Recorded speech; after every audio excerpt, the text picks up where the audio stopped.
9 अप्रैल 2026 तर्जुमान काबिल लिसान अख्तर सानी आरिफ बिल्लाह शेखुल हदीस शेखुल उलमा हज़रत मौलाना शाह अब्दुल मतीन बिन हुसैन साहिब दामद बरकातुहू में बादशाह माशिक इज्तिमा अजीम शान इस्लाही बयान बैतुल हक जामे मस्जिद ঢালকানগর ঢাকা আজমতে সাহাবায়ে কেরামের বিষয়ে বয়ানটি অত্যন্ত গুরুত্বপূর্ণ।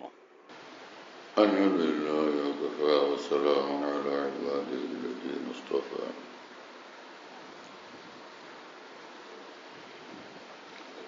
أما بعد قال رسول الله صلى الله تعالى عليه وسلم المؤمن من أمنه الناس على دمائهم وأموالهم والمسلم من سلم المسلمون من لسانه ويده والمهاجر من هجر الخطايا والذنوب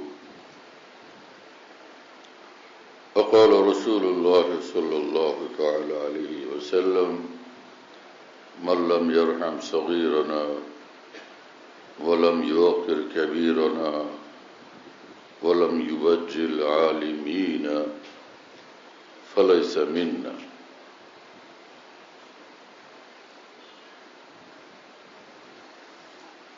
وقال عليه الصلاة والسلام أملك عليك لسانك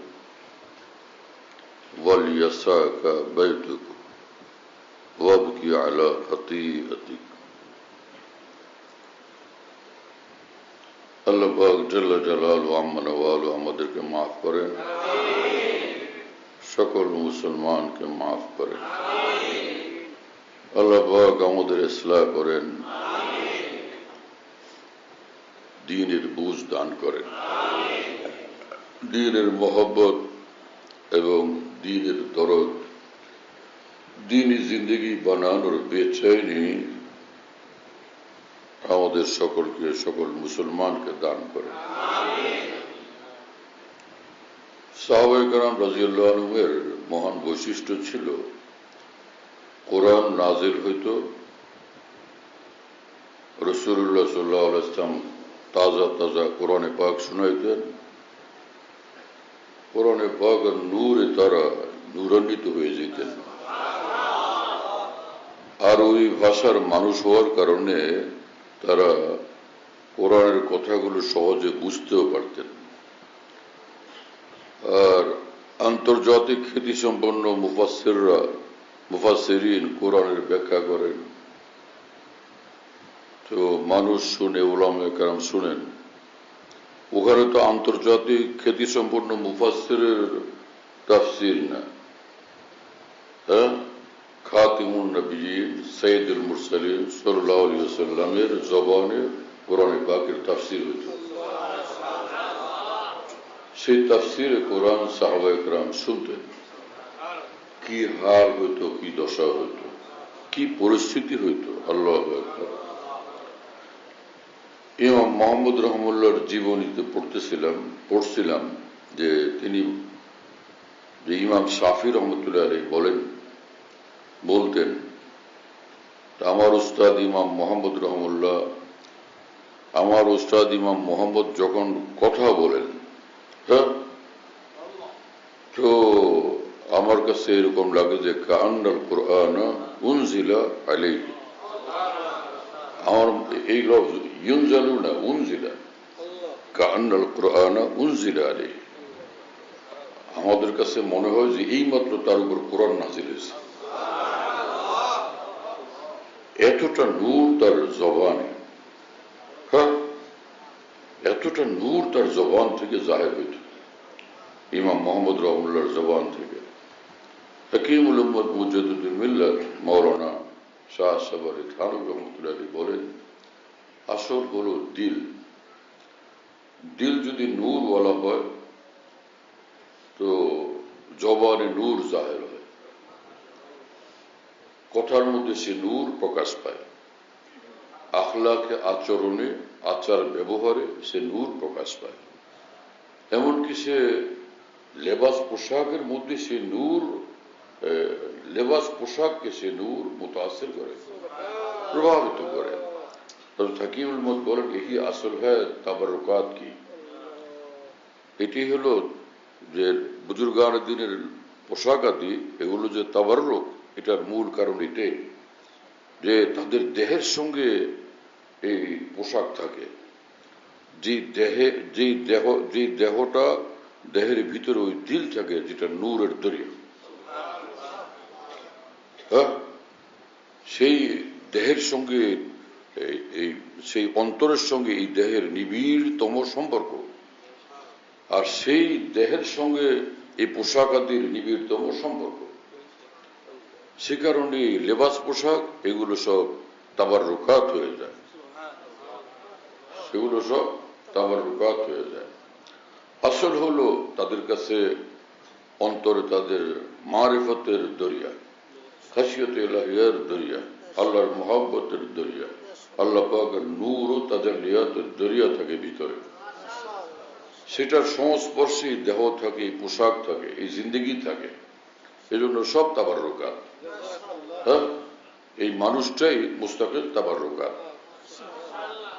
মানুষ, এই যে মুসলমানরা কোন কামেল ওলি আল্লাহকে দেখলে পাগলের মতো ছুটে আসে, তাকে তার একটু মুসাফা করা, না হলে তাকে কিভাবে তার কাছে আসা, তার একটু নজর নেওয়া, একটু চাহনি পাওয়া, একটু দোয়া পাওয়া, তার হাতের একটু পরশ পাওয়া। মুসলমানদের মধ্যে বেচাইনি পয়দা হয়, ওই নূর তাদেরকে টানে। ওই কামেল আল্লাহওয়ালার ভিতরে যে নূর, এবং সেই নূর যে তার দেহের সঙ্গে গভীর, দেহকে গভীর প্রভাবিত করে রাখছে, পোশাকাতিকে প্রচন্ডভাবে প্রভাবিত করে রাখছে, ওই সবগুলো মিলে এক ম্যাগনেট, নূরের ম্যাগনেট সবগুলো মানুষকে টানে। আল্লাহ তাআলা আমাদেরকে মাফ করেন, দ্বীনের বুঝ দান করেন। তো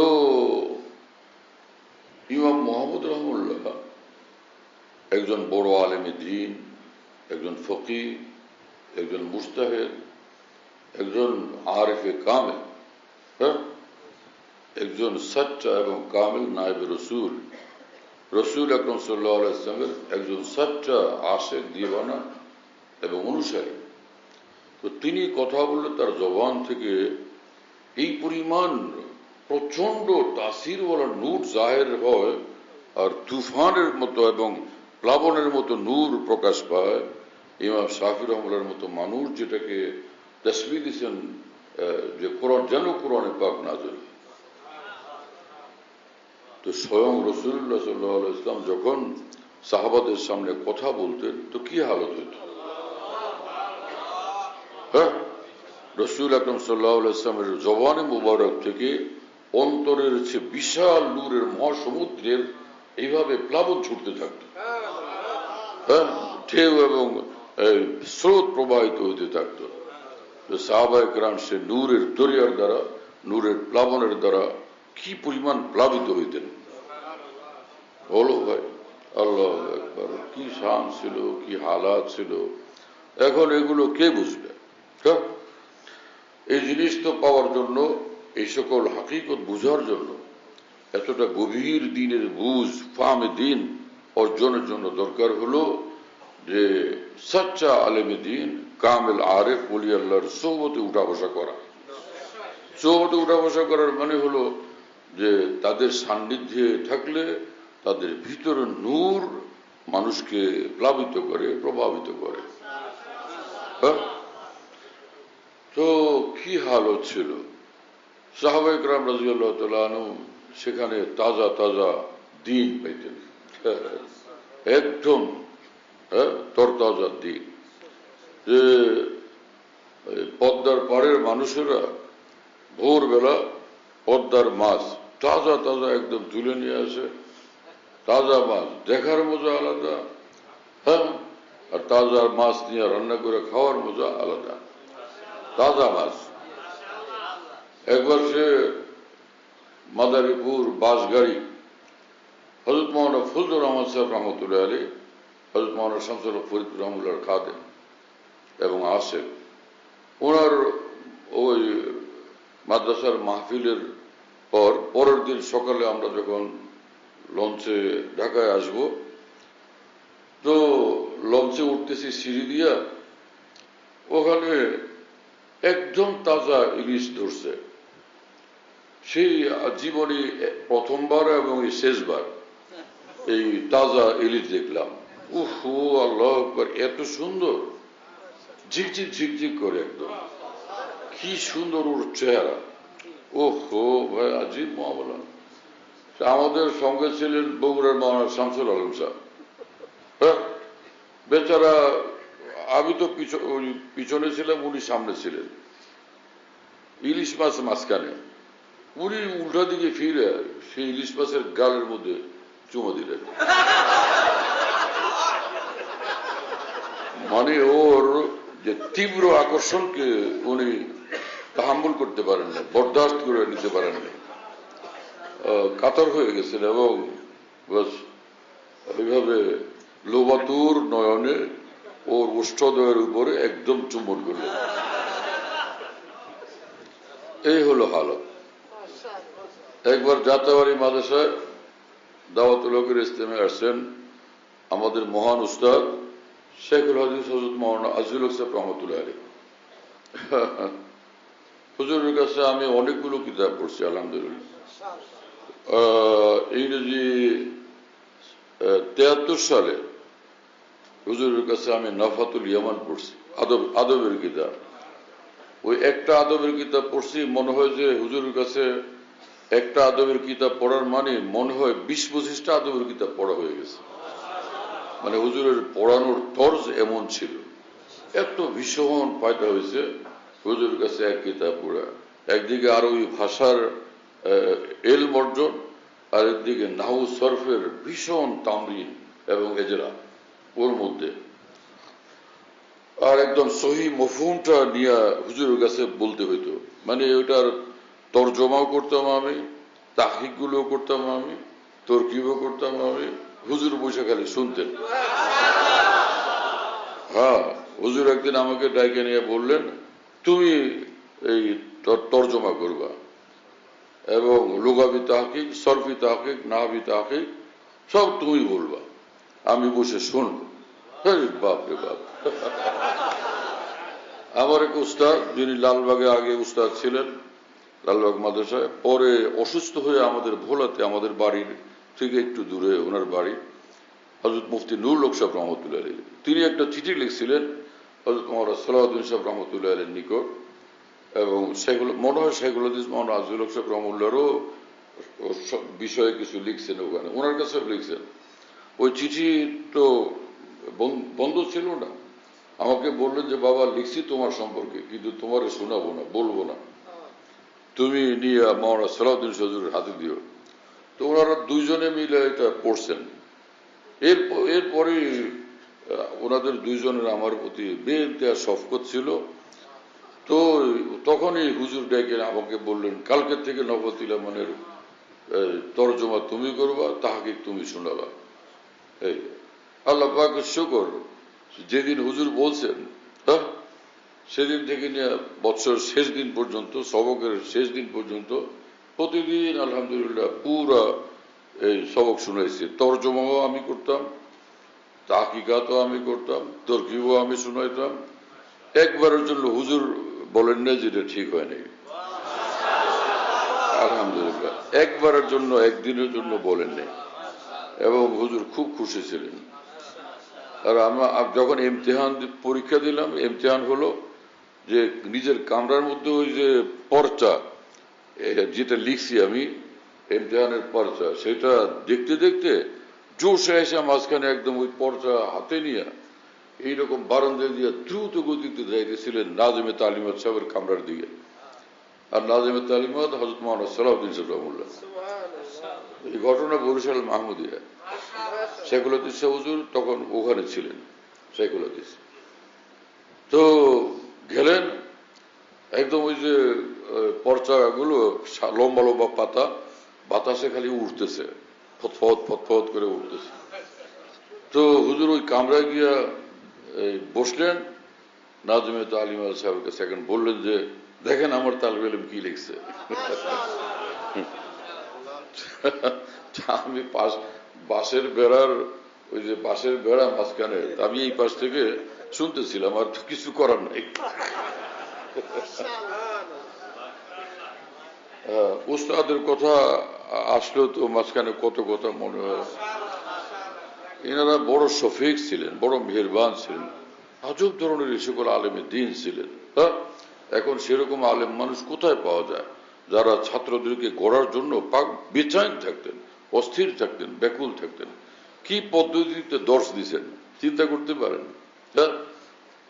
আর মানে হুজুর নারাজ হন কিনা, কষ্ট পান কিনা, এই ভয় লাগতো খালি। যদি কিতাবটা ছুটে যেত আমার বিপদ, এত বড় মানুষের কাছে পড়ি, খুশি কি সেদিন এইরকম কিতাবটা এত বড় মানুষের কাছে পড়ি, চিন্তা করতে পারেন কত বড় মুহাদ্দিস তিনি।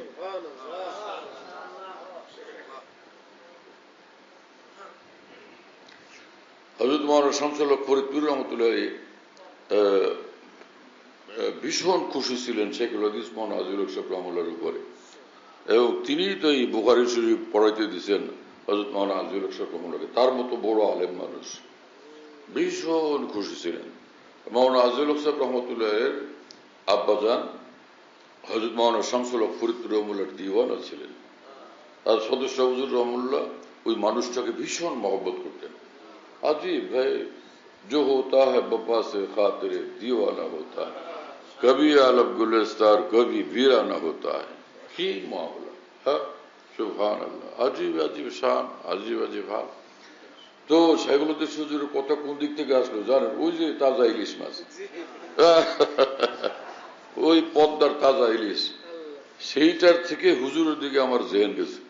তো যাত্রাবাড়ি মাদ্রাসার দাওয়াতুল হকের ইজতেমা, যাত্রাবাড়ি মুহতাম শাহ হুজুরের কামরার মধ্যে শেখুল হাদিস সাহেব রহমতুল্লাহ বসে, আর ওখানে হযরত মাওলানা হারুন ইসলামাবাদী রহমতুল্লাহ আলী পটিয়া, চট্টগ্রাম পটিয়া মাদ্রাসার মুহতামিম, ইনি ওখানে, আর আমি ওখানে বসেছিলাম। যাত্রাবাড়ি মুহতামিম সাহেব তো ছিলেনই। তো হুজুর শেখুল হাদিস সাহেব রহমতুল্লাহ কোরআনে কারীম ভীষণ বুঝতেন, আশ্চর্যভাবে বুঝতেন, গভীরভাবে বুঝতেন। গড়ঢাকা মাদ্রাসার শেখুল হাদিস হযরত মাওলানা আব্দুর রউফ সাহেব রহমতুল্লাহ আলাইহি, যিনি হযরত বিন্দুরীর শাগরেদ, তিনি খুব বলতেন এই কথা, শেখুল হাদিস সাহেব হুজুর কোরআন এমন বুঝেন আজব, বিস্ময় করো। কোরআনের গভীর মর্ম কেমনে যে উদ্ধার করে নিয়ে এসা অল্প কথায় বুঝিয়ে ফেলতেন। আর হাদিস শরীফের তর্জমার ব্যাখ্যাও ওইভাবে করতেন। ইনি বসছেন শেখুল হাদিস হুজুরের দর্শে। ইনিও যে মাওলানা হাবিবুর রহমান সাহেব মিরপুর, তিনিও আমাকে বলছেন যে হুজুর আশ্চর্যভাবে বুখারী শরীফ পড়াইতেন, হাদিসের গভীর মর্মটা, মূল কথাটা তুলে নিয়ে এসা কেমনে জানি মনে হয় যে একদম ধরে খাওয়াই দিতেন। আমরা এটা বলতে থাকতাম, হুজুর হাদিস শরীফ খাওয়াই দেন। যাই হোক, তো ওখানে বসা, তো মাওলানা হযরত শেখুল হাদিস সাহেব রহমাতুল্লাহ তিনি এক আয়াতে পাকের তাফসীর করতেছিলেন, তাফসীর বলতেছিলেন আমাদের কয়েকজনের মধ্যে। মাওলানা হারুন ইসলামাবাদী সাহেব উনি বললেন যে এই তাফসীর আমি মানি না। কারণ কি, ব্যয়, ইনি ব্যয়, উনি ব্যয়, ব্যয়ের লগে ব্যয়ের যে একটা বেতাকার লোক সম্পর্ক, ওইটা উনি হাসতে হাসতে বললেন যে আমি এই তাফসীর মানি না। এইটা বললে উনি বাথরুমে চলে গেলেন। তো শেখুল হাদিস হুজুর তখন আমার দিকে তাকায় বলেন, তুমি খেয়াল করছো না? আমি বললাম হুজুর একটু একদম মাশাআল্লাহ আশ্চর্য লাগে যে কোরআন এত গভীর মর্ম তুলে আইনে আপনি কেমনে বলে দেন। আমার তো দিল মস্ত হয়ে গেছে হুজুরের তাফসীর শুনে। আমার এই কথা শুনে হুজুর খুশি হয়ে গেলেন। এর মধ্যে খানা আসলো ইলিশ মাছ, ওই যে প্লেটে, হুজুরের প্লেটে মোহতাম যাত্রাবাড়ি মাদ্রাসার মোহতাম শাহ হুজুর, তিনি ওই মাছ দিতেছেন আর বলতেছেন হুজুর পদ্মার ইলিশ। তো তখন শেখুল হাদিস শাহ হুজুর বললেন, আমার পদ্মার ইলিশ চিনাও তুমি? আমরা পদ্মার পারের মানুষ। বাপরে, আহা কি কথা, হ্যাঁ তুমি আমার পদ্মার ইলিশ চিনাও? আমি পদ্মার পারের মানুষ। আমার প্রিয় বন্ধুরা, সাহাবায়ে কেরাম রাদিয়াল্লাহু তাআলা আনহুম যেভাবে সে এই যে হাদিস কোরআন বুঝতেন, হাদিস বুঝতেন, রসুল পাক সাল্লাল্লাহু আলাইহি ওয়াসাল্লামের নিকট থেকে তালিম অর্জন করতেন, যেভাবে তারা দ্বীন বুঝতেন পৃথিবীর কোনো মানুষ এভাবে বোঝা সম্ভব। আর সেই সাহাবীদের নিকট থেকে দ্বীন শিখছেন, কোরআন শিখছেন, হাদিস শিখছেন, দ্বীন শিখছেন তাবেঈন, তারপরে আবার তাবে তাবেঈন। হ্যাঁ, এইভাবে তামাম আকাবির দ্বীন উলামায়ে রব্বানিয়িন আল্লাহর দ্বীন একের থেকে এক বহন করতে থাকছেন, গ্রহণ করতে থাকছেন। হ্যাঁ, সেই পদ্মার পারের মানুষ পদ্মার ইলিশ যেভাবে চিনে পৃথিবীর বাকি মানুষ এভাবে চিনতে পারে? এভাবে চেনা সম্ভব? এই সাহাবায়ে কেরাম, তাবেঈন, তাবে তাবেঈন, আকাবির দ্বীন আল্লাহর দ্বীনকে যেভাবে গভীরভাবে এবং ব্যাপকভাবে কামেলভাবে বুঝতে পারেন, আর কোন পণ্ডিতের জন্য, চিন্তাবিদের জন্য এটা কি সম্ভব? আফসোসের কথা।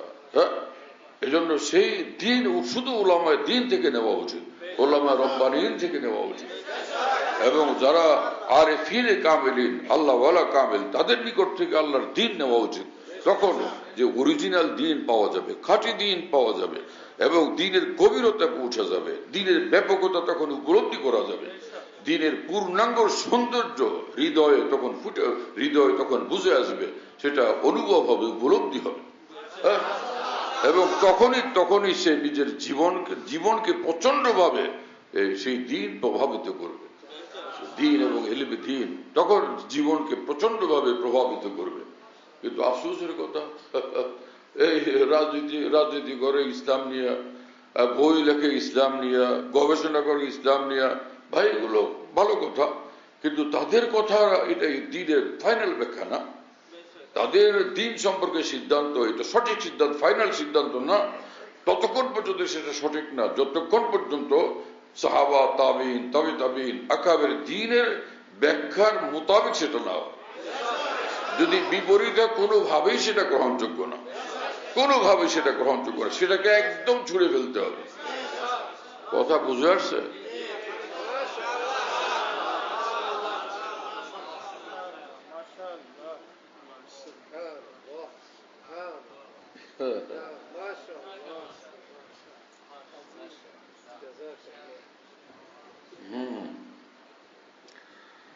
তো আমরা মাদ্রাসায় পড়াই, আলহামদুলিল্লাহ। আমিও তো মাদ্রাসায় ছোটবেলা থেকে একদমই কিতাবের সঙ্গেই লেগেছিলাম, এত বেশি মেহনত করা লাগতো না, আলহামদুলিল্লাহ। আল্লাহ পাকের মেহেরবানি ছিল, সবকে পড়তাম, তাই এতটা ইয়াদ হয়ে যেত, এতটা হল হয়ে যেত, আলহামদুলিল্লাহ। পরে রাত্রিবেলা পড়তে বসতাম, জায়গা ছিলাম, কিতাব খালি একটু উল্টে পৃষ্ঠাটা একটু দেখে বাস আটকে রাখতাম, আরেকটা কিতাব নিয়ে একটু দেখে বাস, আরেকটা কিতাব নিয়ে একটু দেখে বাস। তখন তো বয়স আমার 12-13। তা আমার জাগিরওয়ালার যে বড় বিবি, বুড়ি, উনি পর্দার আড়াল থেকে ওইখানে দাঁড়ায়, উনি জানতেন যে আমার অবস্থা কিরকম, খুব মহব্বত করতেন। তো পরে আমাকে ডাকতেন মুন্সি। আমাদের এই যে ভোলাতে আমাদের ওইখানে জাগিরে যারা থাকতো তাদেরকে মুন্সি ডাকতো। হ্যাঁ, খুব মহব্বত করতো মুন্সি বলে। মুন্সি মানে বিশাল ব্যাপার। তো সেই উনি ভিতর থেকে ডাক দিয়ে বলতেন, মুন্সি বাবা তোমার পড়া শেষ? হ্যাঁ, 12 বছর বয়স। তা আমি বলতাম যে জি আমার পড়া শেষ। বাবা আল্লাহ তোমার আরো দেখ, আল্লাহ তোমার আরো দেখ। খুশি হয়ে যেতেন। তো আর যখন সকালে আবার যাইতাম মাদ্রাসা, ওইখানে একবার খালি দেখে নিতাম যে ঠিক আছে তো। আলহামদুলিল্লাহ হুজুররা সবক শুনে জিজ্ঞেস করতেন। আমার মনে পড়ে না যে ছোটবেলা থেকে একবারের জন্য আমার সবক কোনোদিন ভুল হয়েছে, আলহামদুলিল্লাহ। কখনোই এরকম হয় না, আলহামদুলিল্লাহ। একবারের জন্যও না, একবারের জন্যও না। হ্যাঁ, না স্কুলের সময় বাংলা, অঙ্ক, ইংরেজিতে, আর না মাদ্রাসায় পড়ার সময় কোনো কিতাবে। আল্লাহ তাআলার রহমত ছিল, এটা আমার কোনো নিজের বড়াই করার মতো কোনো বিষয় তো না, মহান রব্বুল আলামিনের মেহেরবানি ছিল। হ্যাঁ, আর পৃথিবীর সেরা উলামায়ে দ্বীনের কাছ থেকে কোরআন সুন্নাহ পড়ার আল্লাহ পাক তৌফিক দিয়েছেন। পৃথিবীর শ্রেষ্ঠ, সমগ্র পৃথিবীর সেরা আউলিয়া উম্মতের সঙ্গে উঠা বসার আল্লাহ পাক তৌফিক দিয়েছেন। এটা বলি যে তো সারা এখনো যে উলামায়ে দ্বীন জিন্দা আছেন, হ্যাঁ, যাদের সঙ্গে আমার পরিচয় সম্পর্ক আছে তারা তো জানেন, তা আমি তাদেরকে চিনি, তারা আমাকে চেনেন। এজন্য ইতমিনানের সাথে বলতে পারি আলহামদুলিল্লাহ, কোনো পেরেশানি নেই। ছাত্র জীবনে পড়াশোনা করছে, আমরা তো রাস্তায় ঘোরাঘুরি করিনি, কথা বুঝতেছেন তো? আর যে আসাদে গ্রামের কাছে পড়ছি তারা পৃথিবীর শ্রেষ্ঠ থেকে শ্রেষ্ঠ মুহাদ্দিসিন, ফুকাহা এবং উলামায়ে দ্বীন থেকে তারা দ্বীন শিখছেন। হ্যাঁ, আমাদের উস্তাদ শেখুল হাদিস মাওলানা আজিজুল হক সাহেব রহমতুল্লাহ আলাইহি, তার উস্তাদ আল্লামা সাব্বির আহমদ উসমানী রহমতুল্লাহ আলাইহি। শুনতেছেন আপনারা? আমাদের উস্তাদ শেখুল হাদিস মাওলানা আজিজুল হক সাহেব রহমতুল্লাহ আলাইহি, তার উস্তাদ আল্লামা জাফর আহমদ উসমানী রহমতুল্লাহ আলাইহি। কি আশ্চর্য মানুষ এক একজন, নাম শুনলে সারা পৃথিবী কাঁপে। এরকম মানুষদের থেকে আমরা আল্লাহ পাকের রহমতে কোরআন সুন্নাহ শিখবার আল্লাহ তৌফিক দিয়েছেন। আমার উস্তাদ হাদিস শরীফে এক উস্তাদ হযরত মাওলানা হেদায়েতুল্লাহ সাহেব রহমতুল্লাহ আলাইহি, তার উস্তাদ শাইখুল ইসলাম হযরত মাওলানা হুসাইন আহমদ মাদানী রহমতুল্লাহ আলাইহি। আমার এক উস্তাদ হযরত মাওলানা শামসুল আলম সাহেব রহমতুল্লাহ আলাইহি চাটগামী, তিনি শেষ জীবনে হাটহাজারী মাদ্রাসার মুহাদ্দিস ছিলেন। তার উস্তাদ হযরত মাওলানা রসুল খান রহমতুল্লাহ আলাইহি, হযরত মাওলানা ইদ্রিস কানজবী রহমতুল্লাহ আলাইহি। এই হলো আমাদের ইলমে দ্বীনের উস্তাদ। কোথায় পড়ছেন আপনারা পণ্ডিতেরা এবং ইসলামী চিন্তাবিদেরা? আপনাদের সনদ শুনান, আপনাদের দ্বীন শিকার, ইলমে দ্বীন শিকার, কোরআন সুন্নাহ শিকার সনদ শুনান দেখি, শুনি আমরা। আসেন কোন মিম্বরে এবং স্টেজে একসাথে বসে আমরা আমাদের উলামায়ে দ্বীনের কোরআন সুন্নাহর যে সনদ সেটাও আপনারা শুনবেন, আর আপনাদেরও সনদ আমাদেরকে শোনাবেন, দেখি কেমন লাগে। আমাদেরটা কেমন লাগে আপনারা দেখেন, আপনাদেরটা কেমন লাগে তাও আমরা দেখি, সম্মিলিত ভাবে চলার উপভোগ করে দেখি।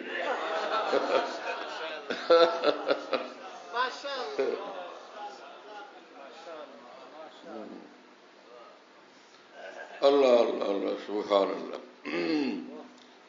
হ্যাঁ, সনদ এক আজিমুল শান জিনিস। সনদ সনদ হাদিস শরীফের সনদ এক আজিমুল শান দৌলত। হ্যাঁ, হাদিসের কিতাবগুলো লিপিবদ্ধ হওয়ার আগ পর্যন্ত এই সনদ তো একদম জরুরি ছিল। সনদবিহীন কোনো হাদিস গ্রহণযোগ্য ছিল না, কিন্তু কিতাব আকারে হয়ে যাওয়ার পর সেই পরবর্তী উস্তাদদের নিকট থেকে পড়া হয়। এই সনদ বাহ্যিকভাবে ওই সনদের বরাবর যদিও না, কিন্তু নিঃসন্দেহে ভীষণ বরকতময়, নূরে একদম নূরে একদম, মানে নূরে সমৃদ্ধ এই সনদগুলো। হ্যাঁ, আল্লাহ পাকের মেহেরবানি। একজনের জঙ্গলের মধ্যে পড়ে আসছে, আরেকজনের ঢাকা ইউনিভার্সিটিতে পড়ছে, দুইজন সমান। তুমি তো কোন জায়গায় পড়ছো রে ভাই, লেখাপড়া কোথায় করে, এই যে সুন্দর কথা কো, বলো আমি জঙ্গলের মধ্যে পড়ছি, গুহার মধ্যে পড়ে আসছি।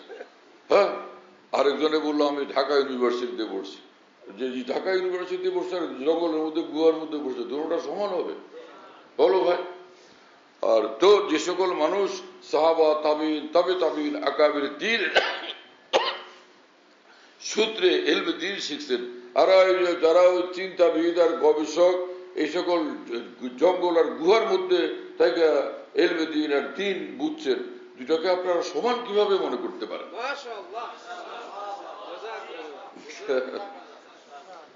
যাই হোক, আল্লাহ আমাদের বুঝবেন ভাই।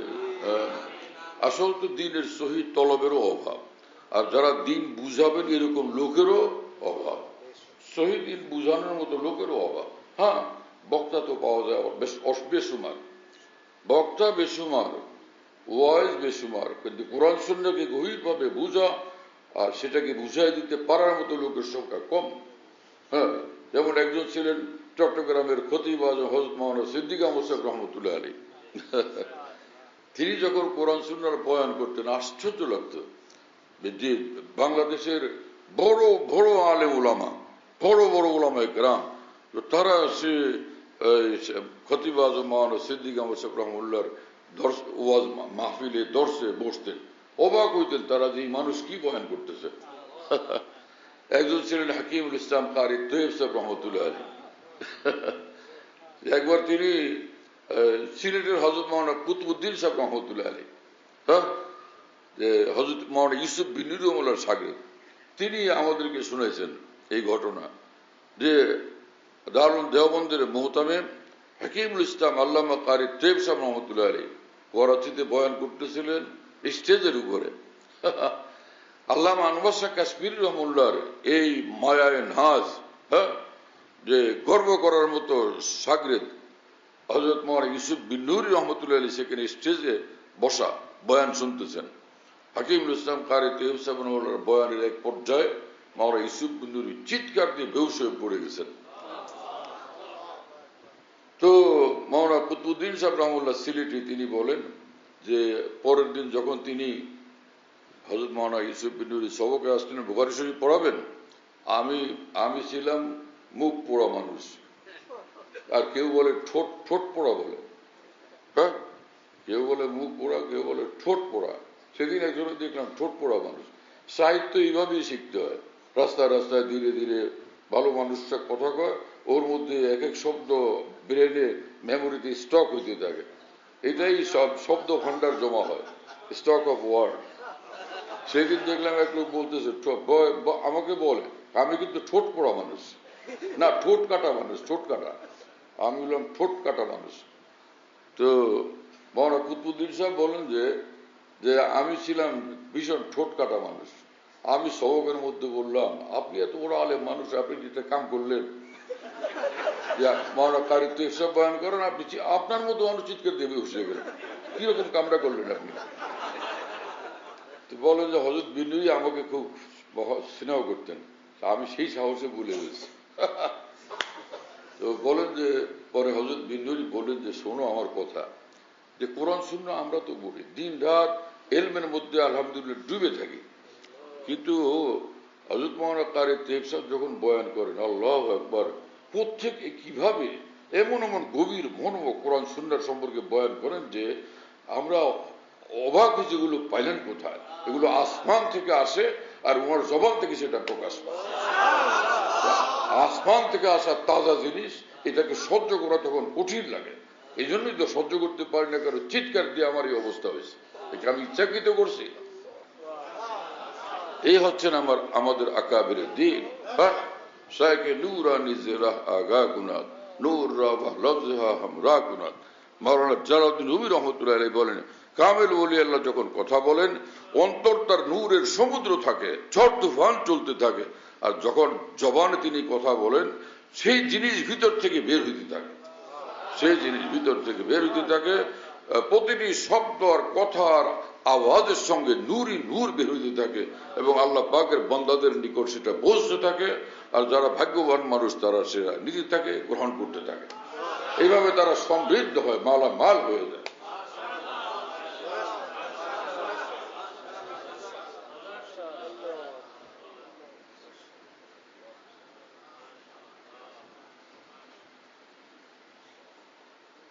কিছু বুঝে আসে ভাই? হ্যাঁ, যে কোরআন শরীফ আল্লাহ পাক বলেন যে লাকাদ মান্নাল্লাহু আলাল মুমিনিনা ইয বাআসা ফীহিম রাসূলাম মিনহুম। হ্যাঁ, কি কথা আল্লাহ তাআলা, বাআসা ফীহিম রাসূলাম মিনহুম, আরে সুবহানাল্লাহ, কি কথা রব্বুল আলামিনের। হ্যাঁ, ইয়াতলু আলাইহিম আয়াতিহি ওয়া ইউযাক্কিহিম ওয়া ইউআল্লিমুহুমুল কিতাবা ওয়াল হিকমা ওয়া ইন কানু মিন ক্বাবলু লাফি যালালিম মুবিন। আল্লাহু আকবার, আজীব শান আল্লাহ পাকের, কি কথা। হ্যাঁ, আল্লাহ পাক বলেন যে নিঃসন্দেহে আল্লাহ তাআলা বড় ধরনের ইহসান করছেন, মেহেরবানি করছেন মুমিনদের উপরে, বিশাল বড় ইহসান করছেন, সর্বশ্রেষ্ঠ ইহসান আলাল মুমিনিনা, ঈমানওয়ালাদের উপরে ইহসান করছেন। এটার মানে কি দাঁড়ায়? যে হালকা পাতলা কিছু দিয়েছেন? হ্যাঁ, হালকা পাতলা না, ভাষার যে বাচন ভঙ্গি থেকে বোঝা যায় ঈমানদেরকে আল্লাহ পাক বিশাল বড় দৌলত, সর্বশ্রেষ্ঠ দৌলত দিয়ে দিয়েছেন। ইয বাআসা ফীহিম রাসূলাম মিনহুম, রাসূলান তানবিন তাজিমের জন্য, যে তাদেরই মধ্য থেকে, রাসূলাম মিনহুম ফীহিম, তাদের জন্য, তাদের মধ্যে, তাদেরই মধ্য থেকে এক মহান রাসূল যখন আল্লাহ তাদের নিকট পাঠাইছেন, মহান রাসূলকে পাঠাইছেন। আজীব মামলা, এক এক কথা কি ভারী ভারী। এই রাসূলান শব্দের দ্বারা আল্লাহ পাক রাসূলুল্লাহ সাল্লাল্লাহু আলাইহি ওয়াসাল্লামের সারা জাহানের প্রশংসা করে দিয়েছেন। যিনি মহান রাসূল, ইনি অনেক বড়, অনেক মহত্বময়, তিনি বহুত মহত্বময়। তার বংশ বড়, তার খানদান বড়, হ্যাঁ, তার চরিত্র বড়, তার চিন্তা বড়, তার চেতনা বড়, তার বুঝ বড়, হ্যাঁ, তার মর্যাদা বড়, সবকিছুর ক্ষেত্রে তিনি বড়। তার ইলম বড়, তার আমল বড়, তার আখলাক বড়, তার দিন রাত বড়, সবকিছু মহান। তার সবকিছু মহান, তার অনুভূতি উপলব্ধি মহান, তার চিন্তা মহান, চেতনা মহান, তার আমল মহান, তার কর্ম মহান, তার দিন রাত মহান। তিনি সর্বদিক থেকে পরম ভাবে মহিমান্বিত। বলো ভাই, কোরআনে কারীম কি জিনিস দেখেন, হ্যাঁ, খালি বাজার থেকে একটা কিতাব কিনে নিয়ে এসে এটার অনুবাদ পড়ে বাংলা ইংরেজিতে, হ্যাঁ, ইসলামী চিন্তাবিদ এবং কোরআন সম্পর্কে ব্যাপক বিশেষজ্ঞ, ডক্টর অফ ইসলাম হয়ে যায় এক একজনে।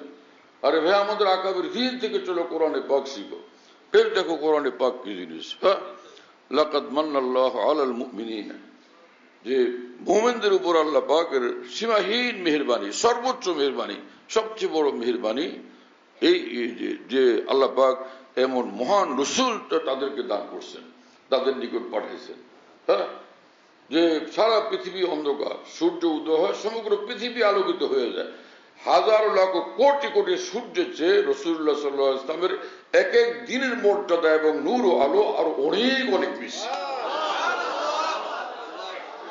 তাই সেই রসুল কত মহান, সেই রসুল তাহলে কত মহান।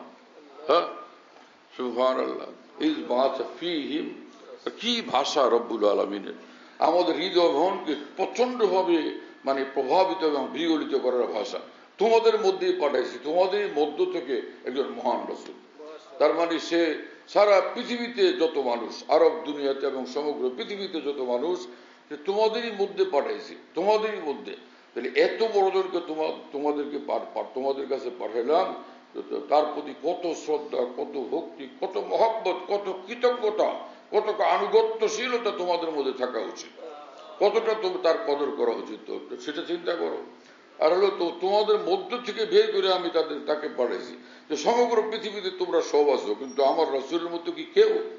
তার মানে সারা পৃথিবী তার পায়ের নিচে, সমগ্র পৃথিবী তার পায়ের নিচে। হ্যাঁ, আল্লাহ পাক নবী রসুলদেরকে মুজিজা দেন, নবী রসুলদেরকে মুজিজা দেন, আউলিয়া কেরামকে আল্লাহ পাক কারামত দান করেন। কথা বুঝতেছেন?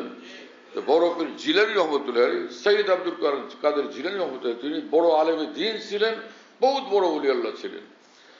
তিনি একবার বাগদাদের জামে মসজিদে, হ্যাঁ, বাগদাদের জামে মসজিদে তিনি ঘোষণা করলেন, কদমি হাযিহি, কদমি হাযিহি আলা আকদামে আউলিয়া ইল্লাহ তাআলা।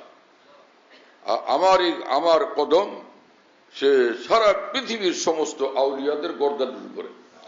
এইভাবে ঘোষণা যখন করছেন, হাকিমুল উম্মত থানবী লেখেন যে তখন ওই জমানার যত আউলিয়া ছিলেন, সমগ্র পৃথিবীর আউলিয়া কেরাম নিজ নিজ জায়গা থেকে বরফের জিলানীর এই কথা শুনতেছিলেন নিজ কানে, আল্লাহ পাকের কুদরতে সকলে নিজ নিজ কানে শুনতেছিলেন। সব ওলি, প্রত্যেক ওলি আল্লাহ শুনতেছিলেন, এবং সাথে সাথে ওই ওনার পায়ের নিচে নিজের গর্দানকে নিচু করে দিতেছিলেন, একদম মাথা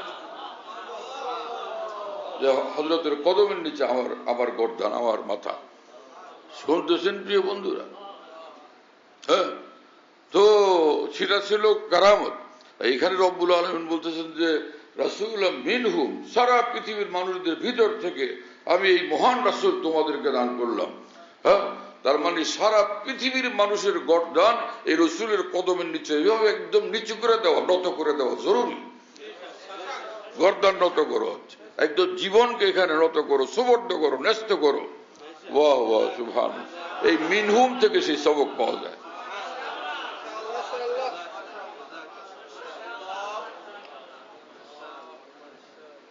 তোমাদেরই ভিতর থেকে এরকম মহান রাসূল আমি নির্বাচন করলাম। তোমরা কি তার সমান কেউ? তার পায়ের ধুলার সমান কেউ না। তাহলে সকলে তার সামনে বর্ষতা স্বীকার করো, নতি স্বীকার করো, নিজেকে উৎসর্গ করো তার সামনে। এটাই আল্লাহ পাক অন্য জায়গায় বলছেন, ইন কুনতুম তুহিব্বুনাল্লাহ ফাত্তাবিউনি, যদি তোমরা আল্লাহকে ভালোবাসতে চাও একদম জীবনকে পূর্ণভাবে আমার জীবনের সামনে ন্যস্ত করো, পূর্ণভাবে আমার অনুসারী, আমার অনুগামী হয়ে যাও, সম্পূর্ণরূপে আমার অনুসারী অনুগামী হয়ে যাও। কেসা মামলা বলো,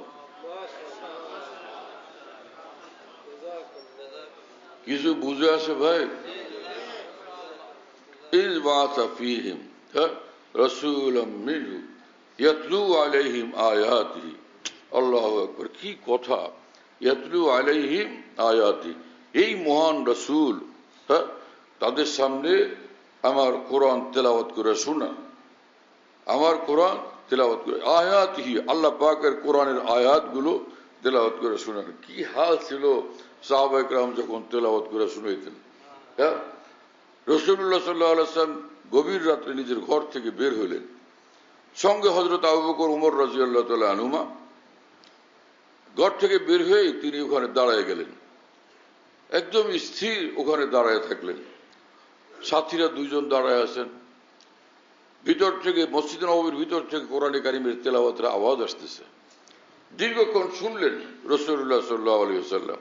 হ্যাঁ, এরপরে এক পর্যায়ে তিনি বললেন যে জিবরিল আমিন আল্লাহ পাকের নিকট থেকে যে কোরআন নিয়ে আসেন, হ্যাঁ, আল্লাহ পাক তেলাওয়াত করেন কোরআন, সেটা শুনে ওইটার অনুকরণ করেন জিবরিল আমিন রাসূলুল্লাহ সাল্লাল্লাহু আলাইহি ওয়াসাল্লামের কাছে, ওইভাবে কোরআনে পাক তিনি তেলাওয়াত করে শোনান।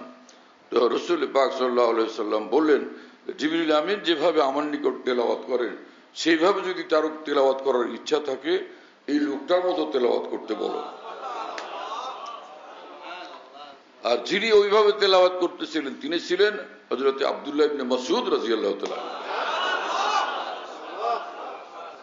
কি আশ্চর্য! আল্লাহু আকবার। হ্যাঁ, এখন কোরআন শরীফ তেলাওয়াত সঠিকভাবে করতে জানি না, অথচ নিজেরা কোরআনের আলো দিয়া জীবনকে আলোকিত করতে চাই, কোরআনকে সমগ্র সমাজে, দেশে প্রতিষ্ঠিত করতে চাই এবং সংসদে পর্যন্ত কোরআন পৌঁছাইতে চাই, অথচ নিজের কোরআনে পাক এখনো সহিশুদ্ধ করতে পারলাম না, নিজেই কোরআনের আলো দ্বারা আলোকিত হইতে পারলাম না। আমি যখন নিজে আলোকিত না, সংসদকে কিভাবে আলোকিত করব, দেশ জাতিকে কিভাবে আলোকিত করব? হ্যাঁ, নিজের বিবেককে জিজ্ঞাসা করা উচিত কিনা? কি আশ্চর্য! সুবহানাল্লাহ।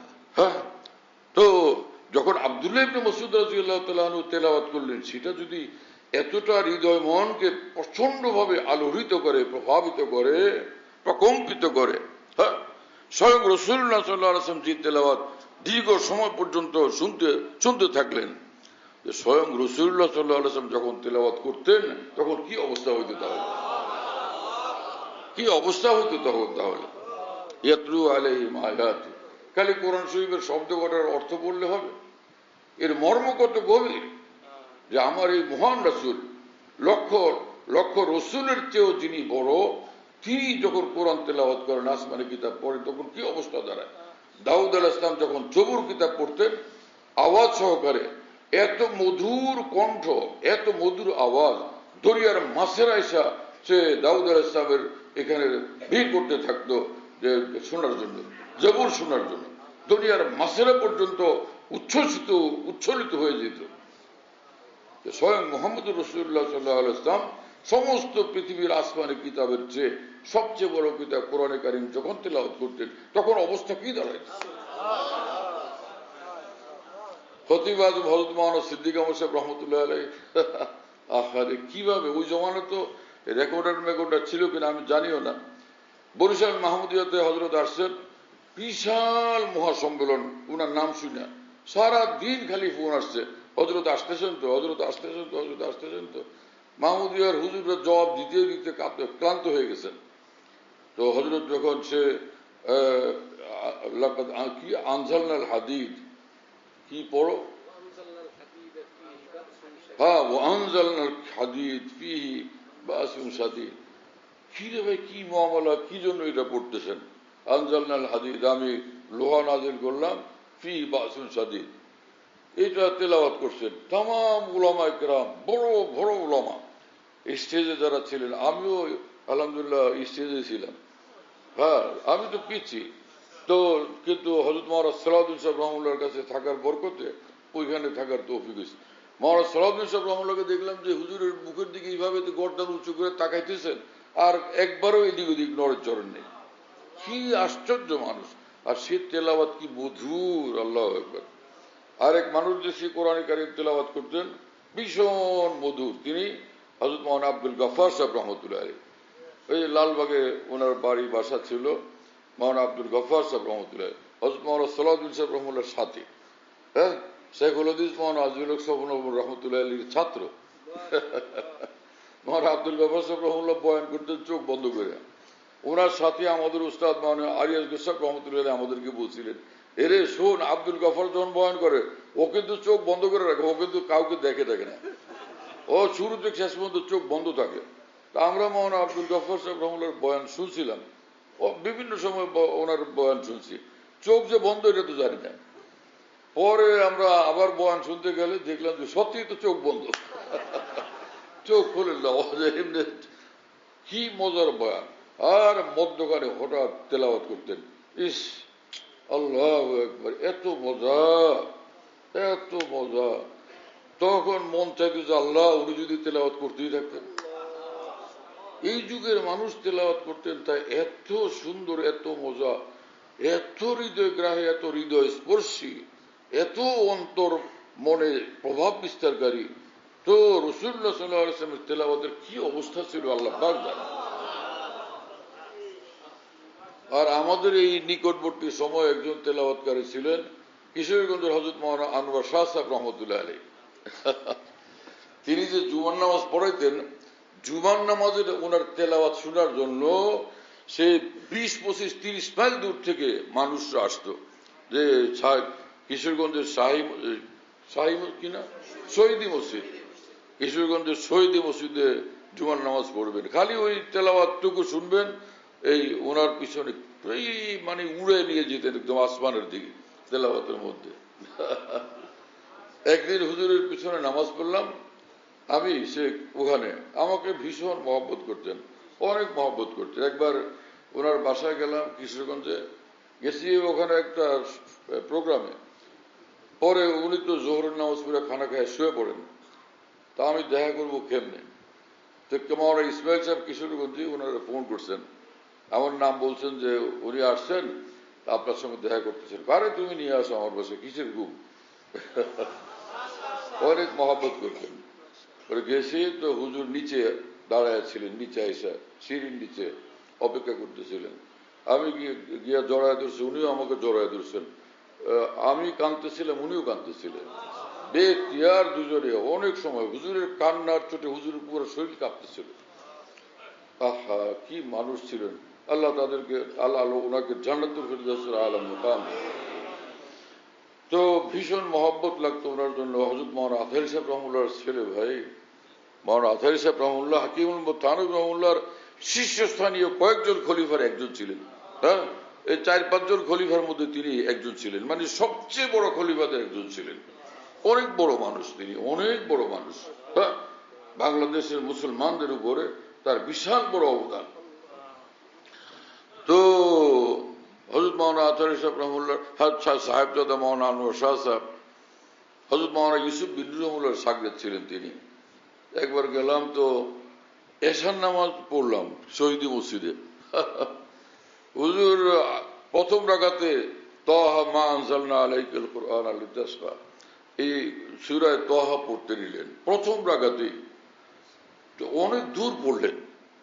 তা আমি খালি মনে মনে তামান্না করতেছি, আল্লাহ উনি যেন না থামেন, আল্লাহ আল্লাহ উনি না থামেন, আল্লাহ। এশার নামাজ অনেক দূর পড়ছেন, পড়ে শেষে রুকু দিয়ে গেছেন, ভীষণ কষ্ট লাগলো। আহারে, কি জন্য থামলেন?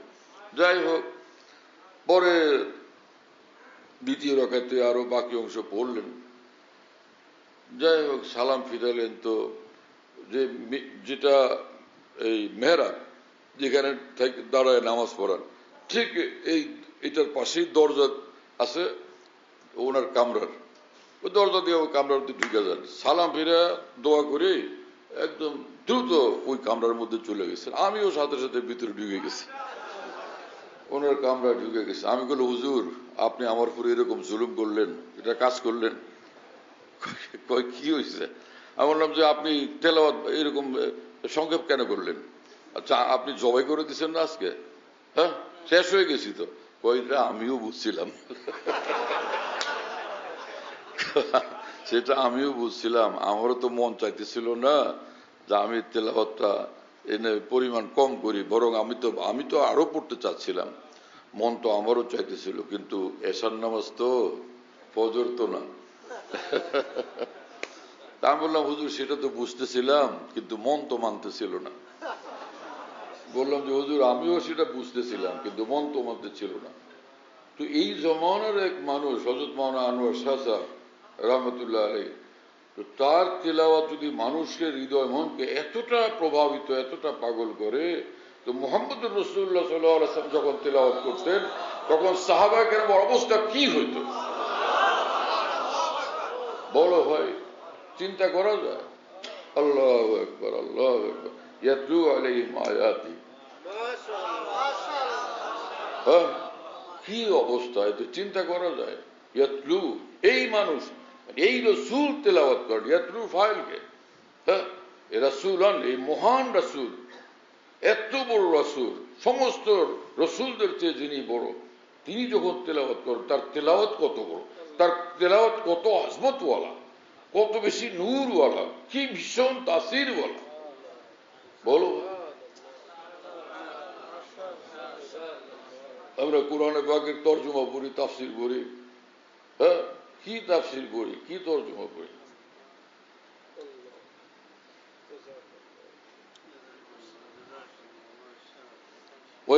ইয়াতলু আলাইহিম আয়াতিহি, আল্লাহ পাকের কোরআনের আয়াত পড়ে, কি আল্লাহ তাআলার শান।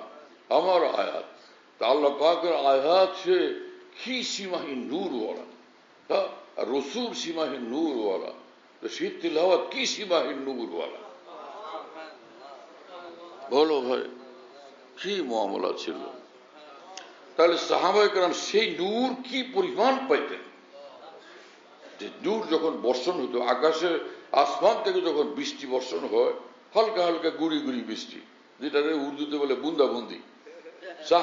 বুন্দাবন্দি আসলে করতে গিয়ে হয়তো হাট দুইয়ের বয়ান শুনছিলাম, বুন্দাবন্দি, গুড়ি গুড়ি বৃষ্টি, হ্যাঁ। আর একটা হলো প্রবল বৃষ্টি, মুষলধারে বৃষ্টিপাত, দুটা কি সমান? হ্যাঁ, যে গুড়ি গুড়ি বৃষ্টি আর মুষলধারে বৃষ্টি। মুহাম্মদুর রাসূলুল্লাহ সাল্লাল্লাহু আলাইহি ওয়াসাল্লাম যখন তেলাওয়াত করতেন, মুষলধারে আল্লাহ পাক নূরের বৃষ্টি বর্ষণ হইতে থাকত। গুড়ি গুড়ি বৃষ্টিতে কোরটা তো ভিজে না, হ্যাঁ, আর মুষলধারে বৃষ্টি হলে সেকেন্ডের মধ্যে সব আপাদমস্তক মানুষ প্লাবিত হয়ে যায়। রাসূলুল্লাহ সাল্লাল্লাহু আলাইহি ওয়াসাল্লাম যখন কোরআন কারীম তেলাওয়াত করতেন, মুষলধারে নূরের যে বৃষ্টি বর্ষণ হইতো, মুহূর্তের মধ্যে সাহাবায়ে কেরাম আল্লাহ পাকের সীমাহীন নূরে একদম প্রচন্ড ভাবে, চরম ভাবে প্লাবিত হয়ে যেতেন। এলো ইয়াতলু আলাইহিম, হ্যাঁ, ইয়াতলু আলাইহিম আয়াতিহি ওয়া ইউযাক্কিহিম। হ্যাঁ, ইয়াতলুর দুই তাফসীর। ইয়াতলুর এক তাফসীর হলো যে কোরআন, সহিহ কোরআনে পাকের তেলাওয়াত তাদেরকে শিক্ষা দেন, এইভাবে নিজে তেলাওয়াত করে। আরেকটা হচ্ছে যে তাফসীরে কেউ লিখছেন ইউবাল্লিগুহুম, মানে তাদেরকে তাবলীগ করে, মানে আল্লাহ পাকের যে আয়াত সেগুলো তাদের কাছে পৌঁছে যায় তেলাওয়াতের মাধ্যমে, তেলাওয়াতের মাধ্যমে পৌঁছে যায়। হ্যাঁ, কুল হুয়াল্লাহু আহাদ আল্লাহুস সামাদ ইন্নী আনাল্লাহ লা ইলাহা ইল্লা আনা ফাবুদনি, আমি আল্লাহ, আর কেউ নাই কোনো আল্লাহ, আমি আল্লাহর কোন রয়ান, আসমানে আমি আল্লাহ, জমিনে আমি আল্লাহ, লা ইলাহা ইল্লা আনা ফাবুদনি, কেউ নাই, শুধু আমি আল্লাহ, অতএব আমার ইবাদত করো। আজীব, আল্লাহু আকবার, হ্যাঁ, কি শান। তো এই লিহাজে এটা তাবলীগ, হ্যাঁ, তাওহীদের তাবলীগ, আল্লাহ পাকের মর্জিয়াতের তাবলীগ, আল্লাহ পাকের পছন্দের তাবলীগ, আওয়ামের নওয়াহির তাবলীগ এবং মাওয়াইজে ইলাহিয়ার তাবলীগ, আল্লাহ পাকের ওয়াজ নসিহতের তাবলীগ, সব তাবলীগ। এজন্য তাবলীগ যে নবী রাসূলদের তাবলীগ, সাহাবাদের তাবলীগ, আর সেই তাবলীগের পরে পৃথিবীতে সবচেয়ে বড় তাবলীগ, উলামায়ে দ্বীন যখন দ্বীনের কথা বলেন, সেটা হলো সবচেয়ে বড় তাবলীগ। আর সাধারণ মুসলমানরা দ্বীনের কথা বলেন, দিনের দাওয়াত ও তাবলীগের নামে, সেটাও তাবলীগ, কিন্তু সেটা উলামায়ে দ্বীনের মাধ্যমে যে দ্বীনের দাওয়াত ও তাবলীগ হয় সেটার সমকক্ষ কখনো নয়। কিন্তু এই বুঝ উলামাদের মধ্যেই নাই, এই বুঝ উলামাদের মধ্যেই নেই। হ্যাঁ, কি আশ্চর্য! আজকে কি লেখাপড়া করে উলামায়েরা, যারে জিজ্ঞেস করি মাদ্রাসার ছাত্র, ভাই কি করো, তুমি কে? ও আসছো করতে অমুক জায়গাতে, কি করো? আমি লেখাপড়া করি। এত কষ্ট হয় শুনলে, লেখাপড়া করে। আর কলেজের ছাত্র আসছে দেখা করতে, ভার্সিটির ছাত্র, ভাই তুই কি করো? আমি লেখাপড়া করি। সেও লেখাপড়া করে, তুমিও লেখাপড়া করো। এলমে দ্বীন তো শিখো না। এলমে দ্বীন শিখলে আলেমে দ্বীন হইতে পারতাম। লেখাপড়া করে তো পণ্ডিত হবা মিয়া।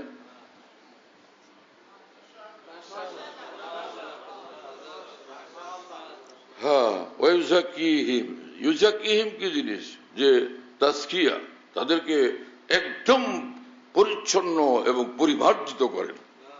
তাদের চিন্তা, চেতনা, মনন এবং আখলাক, চরিত্র, জীবন ধারাটাকে হ্যাঁ একদম তিনি পরিমার্জিত করে দেন। আল্লাহ পাকের পছন্দ মোতাবেক বানায় দেন, পছন্দের খেলাফ সবকিছু থেকে একদম মুক্ত পবিত্র করে দেন। এটা হলো ইউযাক্কিহিম। কি কথা বুঝে আসছে? ইউযাক্কিহিম আই ইউতাহিরুহুম, হ্যাঁ, তাদেরকে একদম পবিত্র এবং পরিমার্জিত করে দেন। আল্লাহ পাক বলতেছেন এই কথা। তো ফের সাহাবায়ে কেরামের শান কি ছিল ভাই? রাসূলুল্লাহ সাল্লাল্লাহু আলাইহি ওয়াসাল্লাম যাদের তাজকিয়া করেন, তাতহীর করেন, যাদেরকে পরিমার্জিত করেন, কতটা তারা পরিমার্জিত হয়েছেন। এখনো সেই তুমি মুসলমান হয়ে তোমার সেই জিনিস বুঝে আসতেছে না, কারণ তোমার চিন্তাবিদ যিনি, তোমার যিনি নেতা, তিনি একরকম বুঝাইছেন, সেটাই তোমার ভালো মতো বুঝে আসছে। কোরআন যেটা বলে সেটা তোমার বুঝে আসতেছে না।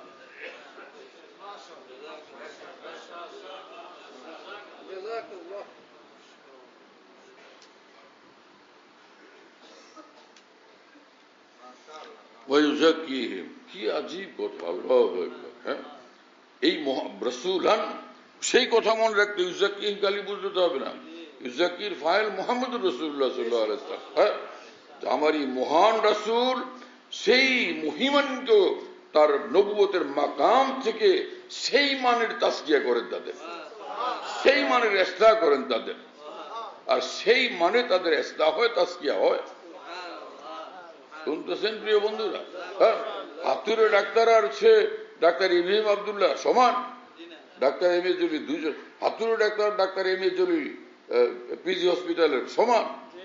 তো আল্লাহ পাক বলেন যে আমার রাসূল তাদের তাজকিয়া করেন। কি তাজকিয়া সেটা বলো ভাই? কি তাজকিয়া, কি তাথীর! আল্লাহু আকবার। সেই তাজকিয়ার দ্বারা তো সাহাবায়ে কেরাম কোন মানের তৈরি হয়েছেন। ওয়ায়ুযাক্কিহিম। হ্যাঁ, ফের ওয়ায়ুআল্লিমুহুমুল কিতাব ওয়াল হিকমা, এবং যে আসমানি কিতাব কোরআন, একটা হলো ইয়াতলু, আর এর বিল মুকাবিলুল ইউআল্লিম। বুঝা গেল তেলাওয়াত এক জিনিস, আর তালিমুল কিতাব এক জিনিস। তেলাওয়াত তো তেলাওয়াত, আর তালিমুল কিতাব এই কোরআনে পাকের গভীর অর্থ, মর্ম, সেগুলো সব শিক্ষা দেন, সে ইলম ব্যাখ্যা করে বুঝায় দেন। যে সুম্মা ইন্না আলাইনা বায়ানা, সেটা ইউআল্লিমুহুমুল কিতাব। হ্যাঁ, সুম্মা ইন্না আলাইনা বায়ানা। আল্লাহ পাক বলছেন যে হে রাসূল, এই কোরআনের ব্যাখ্যা, বিশ্লেষণ, তাফসীর, তাবিন আপনার দ্বারা আমি নিব, আমি করব, সেটা আমার দায়িত্ব। আমি দায়িত্ব নিলাম কোরআনের ব্যাখ্যা, এটাকে আপনি আপনার মাধ্যমে কোরআনের ব্যাখ্যা করাবো, আমার দায়িত্ব সেটা। এই আলাইনা বায়ানা ইউআল্লিমুহুমুল কিতাব, যে আমার রাসূলের জবানে আমি কোরআনে পাকের তালিম করি। এই অর্থ হল দুই আয়াত মিলে, আমার রাসূলের জবানে আমি কোরআনে পাকের তাফসীর করি, যেটা সাহাবায়ে কেরাম গ্রহণ করেন, সাহাবা থেকে তাবিন গ্রহণ করে, তাবিন থেকে তাবিন গ্রহণ করে, আর সেই তাদের থেকে উম্মতের तमाम আকাবের উলামায়ে দ্বীন গ্রহণ করছেন।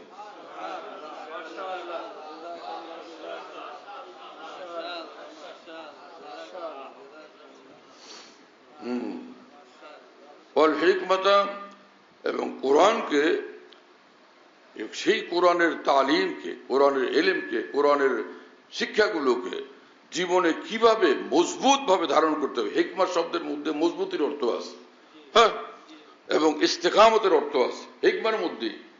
ইউআল্লিমুহুমুল কিতাব ওয়াল হিকমাতা আহকামা সাইয়া, তাকে মজবুত করা হলো, একদম মানে অত্যন্ত মজবুত এবং পাকাপোক্ত ইন্তিহা দরজার কামেল ভাবে মজবুত করা, সেটাকে এহকাম বলে।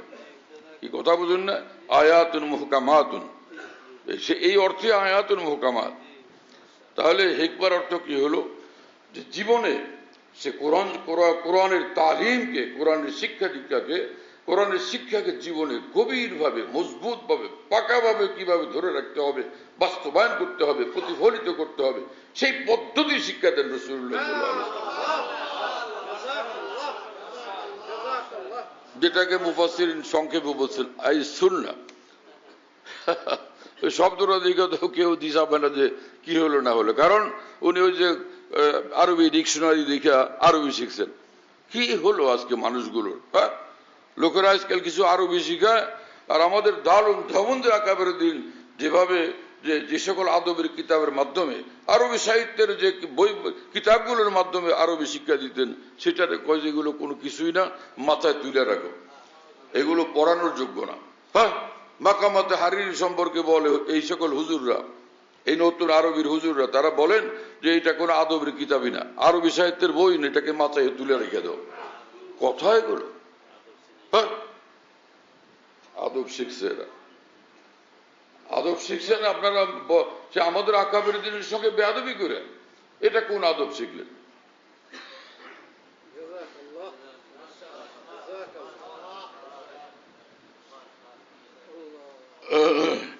আমি মাকামাত পড়ছিলাম তিনজনের কাছে। প্রথম হযরত মাওলানা সালাউদ্দিন শাহ রহমাতুল্লাহর কাছে, হুজুর ফিকহুল লুগাত, হ্যাঁ, এগুলো শিক্ষা দিতেন, সঙ্গে সঙ্গে বয়ান করতে থাকতেন তাফসীলি ভাবে। এরপরে মাকামাত পড়ছি হযরত মাওলানা আব্দুল মজিদ ঢাকু হুজুর রহমাতুল্লাহর কাছে, যিনি মাওলানা সালাউদ্দিন শাহ রহমাতুল্লাহর উস্তাদ।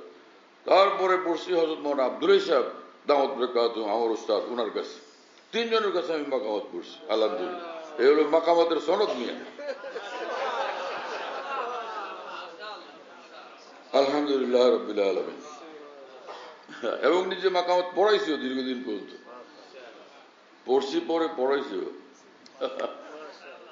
ওয়াইউআল্লিমুহুমুল কিতাবা ওয়াল হিকমাতা, আল্লাহু আকবার, ওয়া ইন কানু মিন ক্বাবলু লাফি দালালিন মুবিন। হ্যাঁ, আগে এদের কোনো খোঁজ খবর ছিল না, বিলকুল এরা বেখবর ছিল, দালালিন মুবিন, একদম সুস্পষ্ট, হ্যাঁ, সুস্পষ্টভাবে বিলকুল এরা বেখবর ছিল, কোনো খোঁজ খবর রাখতো না।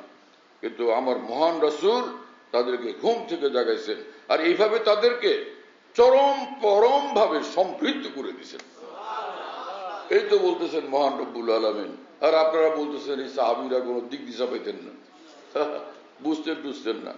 রাসূলুল্লাহ সাল্লাল্লাহু আলাইহি ওয়াসাল্লাম যাদেরকে নিজের হাতে এত বড় করছেন, হ্যাঁ, আপনাদের নজরে সে উসমান রাদিয়াল্লাহু পর্যন্ত ঘাটতিপূর্ণ মানুষ, কমতিওয়ালা মানুষ, তিনিও ইউজাকিম নবীর হাতে তাসকিয়া পাওয়ার পরও পরিমার্জিত হইতে পারেননি। তার জীবনও বড় ধরনের এক্সিডেন্ট ঘটছে।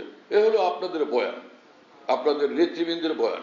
হ্যাঁ, কতটা আপনারা ইসলামী জিন্দিগির ক্ষেত্রে, দ্বীনের সমাজ বুঝের ক্ষেত্রে কত বেশি রকমের ক্ষতিগ্রস্ত এবং বিধ্বস্ত অবস্থায় পড়ে গেছেন, সেটা আপনারা বোঝা উচিত কিনা, সেখান থেকে বের হওয়া উচিত কিনা।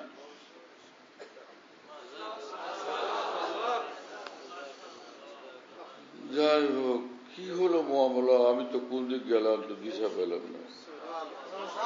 হ্যাঁ, যে হাদিসগুলো পড়ছিলাম আমি, দিল তো শুরুতে তো দিলের হালই ছিল যে সেগুলোর ব্যাপারে কথা বলবো। হ্যাঁ, আজকে তো শুরুতে এসে বসছি তো ওই সকল হাদিসই দিলের মধ্যে আসছে, কিন্তু কথা বলতে গিয়ে কোথায় কোথায় চলে গেছি ভাই, কি মামলা। এখন সেই হাদিসগুলোর তর্জমা করে দিব কিনা? হ্যাঁ, আল্লাহ তাআলা মাফ করেন। হ্যাঁ, তো রাসূল আকরাম সাল্লাল্লাহু আলাইহি ওয়াসাল্লাম কিভাবে কোরআন বুঝতেন? সমগ্র জীবন জুড়ে তিনি সে নিজের কথার দ্বারা, কর্মের দ্বারা, আখলাকের দ্বারা, সিদ্ধান্তের দ্বারা, হ্যাঁ নার দ্বারা এবং স্বীকৃতির দ্বারা এবং প্রত্যাখ্যানের দ্বারা দিন রাত কোরআনে পাকেরই ব্যাখ্যা করতে থাকছে। কি কথা বুঝে আসছে ভাইরা? হ্যাঁ, রাসূল আকরাম সাল্লাল্লাহু তাআলা আলাইহি ওয়াসাল্লাম বলেন, এখন তো আর এগুলোর ব্যাখ্যা বিশ্লেষণ করার সময় নেই, খালি তর্জমা করি, হ্যাঁ, বুঝবার চেষ্টা করি, যারা দিন তালাশ করি, দিন কি জিনিস। হ্যাঁ, আশ্চর্যের বিষয় যে মাদ্রাসার কিছু মানুষ, শিক্ষক, কিছু হুজুররা কিতাব কতগুলি পড়ায় মনে করতেছেন আমি বিরাট আলেম হয়ে গেছি। আলেম হওয়ার এই তরিকা, মাদ্রাসায় কয়েকদিন পরে সে আলেম হয়ে যায়, এটা হলো রসমি আলেম, রেওয়াজি আলেম। আর কোরআন সুন্নাহর যে আলেম সেটা কি আলেম? হ্যাঁ, সাহাবায়ে কেরামের আলোচনা তো এই জন্যই আসছে যে রাসূলুল্লাহ সাল্লাল্লাহু আলাইহি ওয়াসাল্লাম যেটা শিক্ষা দিতেন তারা জীবনের পরতে পরতে সেটাকে গ্রহণ করতেন, বাস্তবায়ন করতেন। হ্যাঁ না, সেজন্য উম্মতের জন্য তারা উসওয়া, তারা মডেল, তারা নমুনা এবং কামেল নমুনা। আমরা তো পণ্ডিতের দল, বই পুস্তক পড়াই, উলুমুল হাদিস এবং সেই ইফতা, ফিকহ, কেউ শুধু নাম কাম, হাকিকতে কিছুই না। হ্যাঁ, এই পড়াশোনার দ্বারা আমরা কোন আলেমদের থোড়াই হই, খালি লেখাপড়া, দর্শ বা বক্তৃতা শোনা আর বক্তৃতা করা সারা জীবন।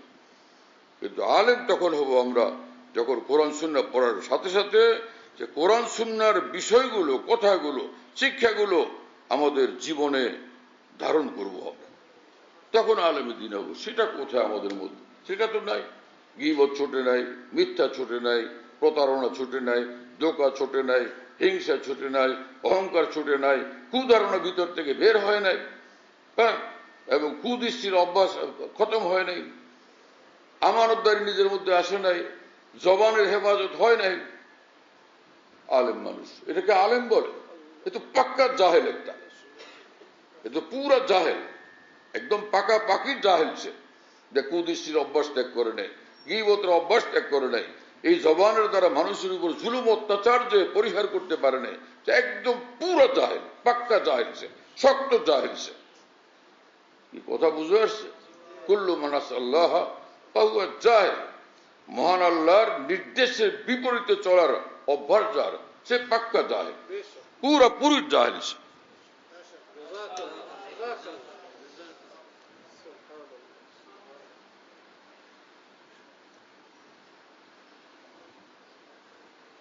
এজন্য আকাবের দিনের কথা কত কামেল, কত পরিপূর্ণ, কত জামে, কত ওজনদার, কত ভারী, কত গভীরতাওয়ালা, কত ব্যাপকতাওয়ালা। আমাদের মহান উস্তাদ, আমাদের মহান বুজুর্গ হযরত হাফিজ জুজুর রহমতুল্লাহ আলাইহির কথা মনে পড়ল। আমাদের যে প্রফেসর হামিদুর রহমান সাহেব রহমতুল্লাহ আলাইহি ছিলেন, তিনি বলেন যে হযরত হাফিজ জুজুর কাছে যখনই যাইতাম, যখন বলতাম যে হুজুর একটু নসিহত করে দেন, বলতেন যে নসিহত হলো এই যে গুনাহ ছাড়েন, সুন্নত ধরেন। গুনাহ ছাড়েন, বলো, গুনাহ ছাড়েন, সুন্নত ধরেন। আজীব মানুষ তো ভাই, আশ্চর্য মানুষ। আল্লাহু আকবার।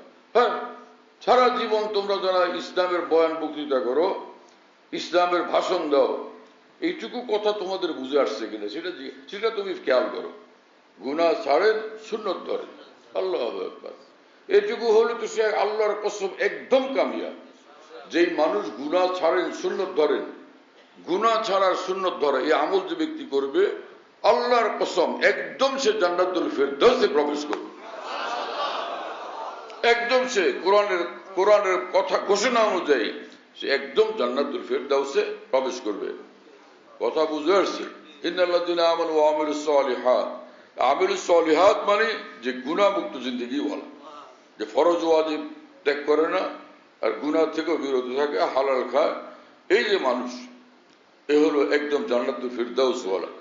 আর এ তো গুনাহও ছাড়ছে, সুন্নতও ধরছে জীবন জুড়ে, তাহলে এই লোক জান্নাতুল ফেরদাউসের উচ্চ মাকাম ওয়ালা।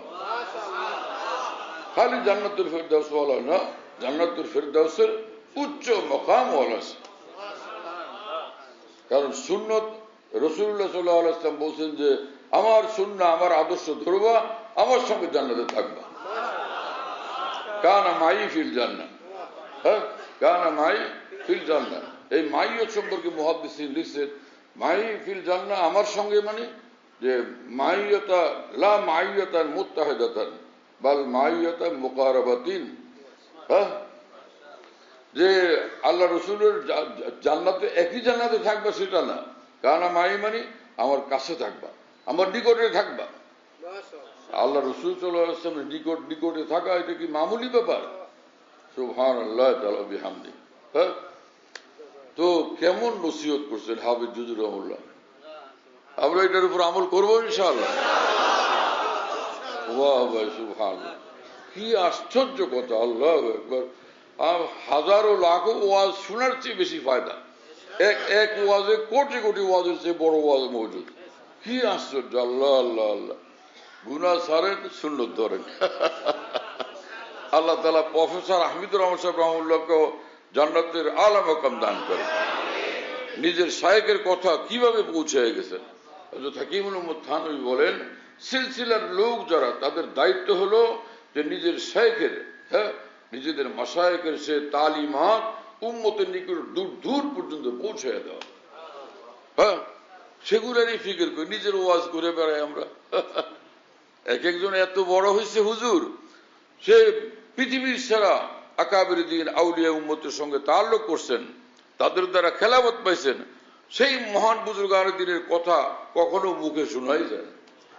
মিম্বরে মেহরাবে স্টেজে খাড়া করে দিলে সব নিজের কথা বলে, সব নিজের কথা। এটা আলামত শাইখের ফয়েজ থেকে সে মারো, কিচ্ছু পায় না শাইখের কাছ থেকে। আমিত্বের ভূত যার ভিতর থেকে বের হয় না, সে শাইখের কাছ থেকে কিছুই পায় না। শাইখের সামনে নিজেকে সম্পূর্ণরূপে যে বিলীন করে নেয়, সে কিছুই পায়নি, একদম মাহরুম সে। হ্যাঁ, খাজা আজুল হাসান মজদুর রহমতুল্লাহ আলাইহির ভাষায় শুনলেন, गिरगिरा के जो मांगता है जाम साके देता है उसको मैं गुलफाम और नाजो नखरे करे जो मैं आसाम साके रखता है उसको तृष्णा का। নিজের শাইখের সামনে 100 ভাগ নিজেকে মিটাইয়া দিয়া, বিলীন করে দিয়া কিছু নিতে চায়, বড় দৌলত পায়, সেরা দৌলত পায়, শ্রেষ্ঠ দৌলত পায়, ইশকে ইলাহির দৌলত পায়। আর নিজের আমিত্বকে যে মিটাইতে পারে না, খতম করতে পারে না, और नाजो नखरे करे जो मैं आसाम साके रखता उसको तृष्णा का, একদম মাহরুম থাকে, কিচ্ছুই পায় না, খালি হাত থাকে। কথা বুঝে আসছে? এজন্য নিজেকে মিটানো জরুরি। আমি শাহ সাহেব, আমি আল্লামা সাহেব, আমি মুফতি সাহেব, আমি শাইখুল ইসলাম সাহেব, এসব সাহেবটা বাদ দিয়ে আসতে হয় কোনো কামেল আল্লাহ ওয়ালার নিকট।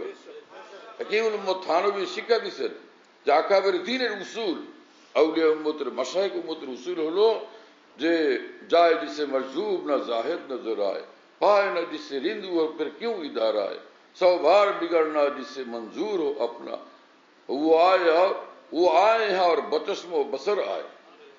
কথা বুঝে আসছে? হ্যাঁ, बैठा हो गनी हो के महर शाह हो गदा से, सौ बार गरज जिसको पड़े वो इधर आए। নিজেকে পুরা মিটে আসতে হবে। আর শাইখের শান হবে যে ইস্তেগনা। হ্যাঁ, ইস্তেগনা, মুস্তাগনি থাকবে সে। মুরিদ খুঁজে বেড়ানো আর খলিফা বানানোর ধান্দা, ঘুরে ঘুরে বেড়ানো, কারে কারে খেলাফত দিয়ে আমার দল বাড়ানো যায়, এটা হলো এই খেলাফত। এই ইস্তেকলাফ হলো সিয়াসি ইস্তেকলাফ, রাজনৈতিক খেলাফত প্রদান। খেলাফত প্রদানের রাজনীতি একটা, এটাও একটা সিস্টেম। খেলাফত দিয়ে যে খালি নিজের দল ভারী করা, এর দ্বারা এটা কোনো ইজ্জত নসিব হয় না, মাকবুলিয়ত মাহবুবিয়তের এক তিলও নসিব হয় না। আসমানে আল্লাহ পাক যার জন্য ইজ্জতের ফয়সালা করেন, মাহবুবিয়তের ফয়সালা করেন, সে পৃথিবীর মানুষের অন্তরে জায়গা পেয়ে যায়। জিবরিল আমিনকে আল্লাহ পাক বলেন, এই বান্দাকে জমিনে আমি ভালোবাসি, তুমিও তাকে ভালোবাসবে। জিবরিল আমিন আসমানে ঘোষণা করেন যে হে ফেরেশতারা, এই বান্দাকে আল্লাহ পাক ভালোবাসেন, আমিও ভালোবাসি, তোমরাও ভালোবাসবে। সমগ্র আসমান, 7 আসমানের ফেরেশতারা তাকে ভালোবাসতে শুরু করেন। সুম্মা ইউজাউলাহুল কবুলু ফিল আরদ, তখন সারা পৃথিবীর মধ্যে আল্লাহ পাকের বান্দারা এই বান্দার প্রতি মহব্বত করতে শুরু করে, যেটাকে কোরআন শরীফ রব্বুল আলামিন বলেছেন, ইন্নাল্লাযিনা আমানু ওয়া আমিলুস সালিহাতি সায়াজআলু লাহুমুর রহমানু ওয়ুদ্দা।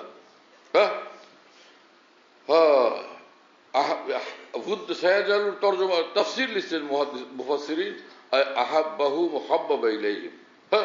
যে সকল, আল্লাহ পাক কোরআনে কারিমে বলেন, যে সকল বান্দারা আল্লাহ পাকের পছন্দের জিন্দেগি বানায়, নেক আমলের জিন্দেগি বানায়, ঈমান এবং নেক আমলের জিন্দেগি, ঈমান এবং তাকওয়ার জিন্দেগি। আল্লাহ পাক বলেন যে সাইয়্যিদুর রহমান হুদ্দা, তার মানে সে আমি আল্লাহ তাকে ভালোবাসবো এবং বিশ্বের বান্দাদের অন্তরে, মাখলুকের অন্তরে আমি তাদের মহব্বত ঢেলে দেব, হাব্বাবা ইলাইহি, মাহবুব বানায় দেব। আহাব্বাহু ও হাব্বাবা ইলাইহি, সাইয়্যিদুল মানে আমি তো মহব্বত করব, ওদের সকলের অন্তরে মহব্বত ঢেলে দেব, ওরা মহব্বত করতে মজবুর হবে, বাধ্য হবে।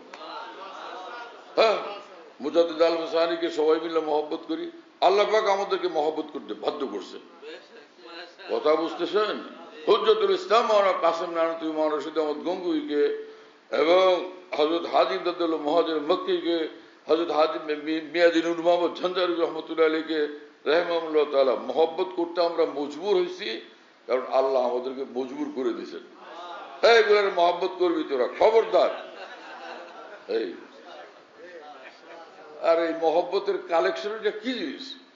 কালেকশন, হ্যাঁ, খেলাফত দিয়ে দড়ি দিয়ে বান্ধা বান্ধা কোমরে, হে মিয়া তুমি আমার খেয়াল রাখো, থোড়াই খেয়াল রাখে, থোড়াই খেয়াল রাখে। হ্যাঁ, সেটার এক মেসাল, এক বুজুর্গ ছিলেন, বহুত বড় ওলি আল্লাহ, বড় আলেমও, কিন্তু বউ কথা মানে না। বাইরে গেলে সবাই হাতে চুমা দেয়, হ্যাঁ, খালি মাথায় একটু আমার হাত রাখেন হুজুর, একটু আমারে ফু দিয়ে দেন। এই তো বাসায় গেলে বিবির কাছে বলেন যে খানা দাও, লুয়ে খান, 10 খানটা দেখো, খুঁজে বের করেন। খাইতে বসা বলে যে একটু পানি দাও, উঠে ঢেলে এলেন।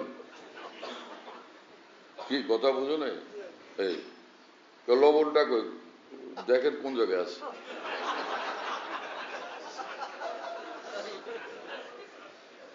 বউ আল্লাহ এমন মিলেছে, ফিরে ভাই এরকম ঝামেলা, আর সঙ্গে হলো আরো হয়েছে, বাইরে বাইরে ঘুরে আইসা আমার খালি ডিস্টার্ব করে। এই কি পেরেশানি! কিন্তু যে আউলিয়া কেরামের চরিত্র হবে যে ইন্নাল ওলিয়া লা ইয়াকুনু মুনতাকিমান, ওয়াল মুনতাকিম লা ইয়াকুনু ওলিয়ান, যে প্রতিশোধ নেয় সে ওলি আল্লাহ হয় না, যে ওলি আল্লাহ হয় সে প্রতিশোধ নেয় না। কি একটা মুশকিল পজিশন! এদিক ঝামেলা করলে তো আবার ওলি থাকে না, ওলি আল্লাহ তো ভালো আটকা পড়ে যায়। এখন উনি কি করবে? কিছু করতে পারেন। এই এক লোক নাকি ক্ষেতের মধ্যে যাইতেছিল, পরে যে মালিক যে সে ছুটে আসছে, হ্যাঁ আমার ক্ষেতের মাঝখান দিয়ে তুই যাস কই? তাহলে বললো যে তো সামনে যাইতে পারবে না, তাহলে আমি পিছনের দিকে যাই, ফিরে যাই, না ফিরেও যেতে পারি না। পরে বলো যে কি করবো? কিও করতে পারবে না।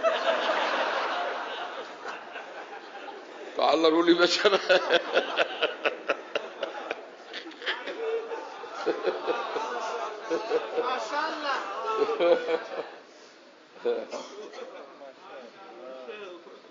बाज मी गोई के दामन तर मकुन होशियार बाज।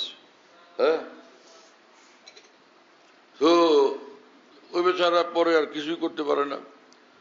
এই ওলি আল্লাহ, এই বুজুর্গ একদিন আল্লাহর কাছে বলছেন, আল্লাহ আপনি আমার একটা কারামত দেন, এমন একটা কারামত দেন যে আমার বিবি যাতে আমাকে একটু খেয়াল রাখে, আর গিয়ে যে একটা ঝামেলায় পড়ি, কষ্ট লাগে, অস্বস্তি অশান্তি লাগে, এটার থেকে যাতে আমি মুক্তি পেয়ে যাই, এইরকম একটা কারামত আমাকে দেন, বিবি যাতে আমার সঙ্গে এইরকম ঝামেলা আর না করে। তো আল্লাহ পাক তার অন্তরে ঢালছেন এই কথা যে এক কাজ করো, ওই যে বাড়ির থেকে দূরে গিয়া এক জায়গায় বিসমিল্লাহ পড়ে 2 হাত দিয়ে আকাশের দিকে উঠতে থাকো, উঠতে উঠতে গিয়া তোমার বাড়ির উঠানের উপরে উঠতে থাকবা। তোমার বিবি যখন দেখবে যে আল্লাহ রে, মানুষ বাতাসের মধ্যে আকাশের মধ্যে উড়ে নিজের হাত দিয়ে এরকম ঘুরে ঘুরে উঠতেছে, এটা কি ব্যাপার, কিরকম এটা? বলে তো খুব সুন্দর। তাহলে এটাই করো, ওইটা করো। তো সে দূরে এক জায়গায় গিয়া, কোনো কিসা না, বাস্তব ঘটনা এটা, এক জায়গায় গিয়ে সেরকম বিসমিল্লাহ পড়ে আকাশের দিকে উঠতে লইছে। উঠতে উঠতে উঠতে উঠতে এখন তো খুশি যে বিবি যদি এরকম দেখে তাহলে তো বলবো যে আল্লাহু আকবার, কত বড় ওলি। তাহলে এখন ঠান্ডা হবে, শান্ত হবে, আমিও একটু ঝামেলা থেকে মুক্তি পাবো। ও বাড়ির উঠানের উপর গিয়া চক্কর দিতেছে। বেচারে ওই যে উঠানের মধ্যে কাজ কাম করতেছে, তো দেখছে খুব খুশি কি যে আল্লাহর ওলি দেখলাম, আজকে দেখলাম আর আল্লাহর ওলি, আল্লাহ দেখাইছে, খুব খুশি। পরে যাই হোক, ও ঘুরে ঘুরে যে বারবার দেখে উপরের দিকে, হুজুরও তো আবার উপর থেকে লক্ষ্য করতেছে যে না, ও বারবার বারবার তাকায় দেখতেছে। উনি অনেক উপর থেকে উঠতেছেন। যাই হোক, পরে অনেকক্ষণ পরে গিয়া দূরে এক জায়গায় নামছেন। নাইমে পরে আজকে বাসায় আসছেন। তা আজকে খুশি মনে মনে যে আলহামদুলিল্লাহ, আজকে থেকে আলহামদুলিল্লাহ খেয়াল রাখবে, আর ঝামেলা করবে না। আসছেন, আইসা পরে বললেন যে দেও খানা দাও, লয়ে খান। ব্যবহার কি বলেন, 10 ঘন্টা দাও, খুঁজা দেখেন। আগের ঘটনাই তো দেখতেছে। পরে খাইতে বসে যা নিজে নিজে নিয়ে লবণের বাটিটা কই দেখেন কোন জায়গায় আছে। খাইতে বসে মাঝখানে বললো যে দাও একটু পানি দাও, ঢেলে নেন। ঘটনা হুবহু আগের মতো, পেরেশানি। পরে বউ তখন বলে, ইস ওলি আল্লাহ ফুলায়।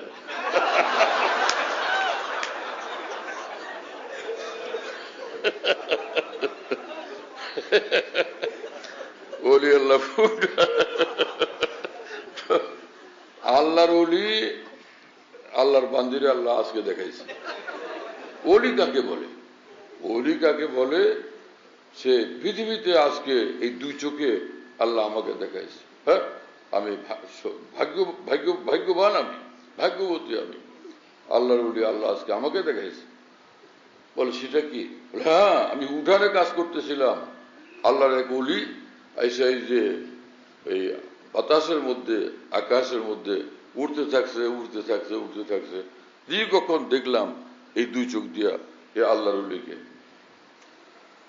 এই এখন তো বউ বলে যে এই যে উঠছিল আকাশের মধ্যে উঠছে, সেটা কি তুমি নাকি? বলে হ্যাঁ, সেটা তো আমি। বলো তাই নাকি? জবি তুমি कहूं कि टेढ़े टेढ़े क्यों उड़ रहा था।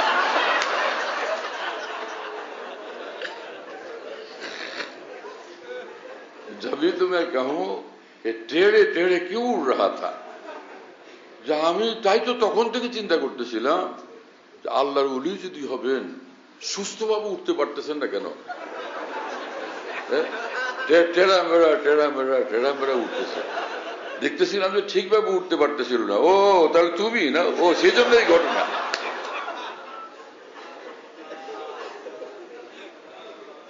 বলো ভাই, কোন দিক যাইবা?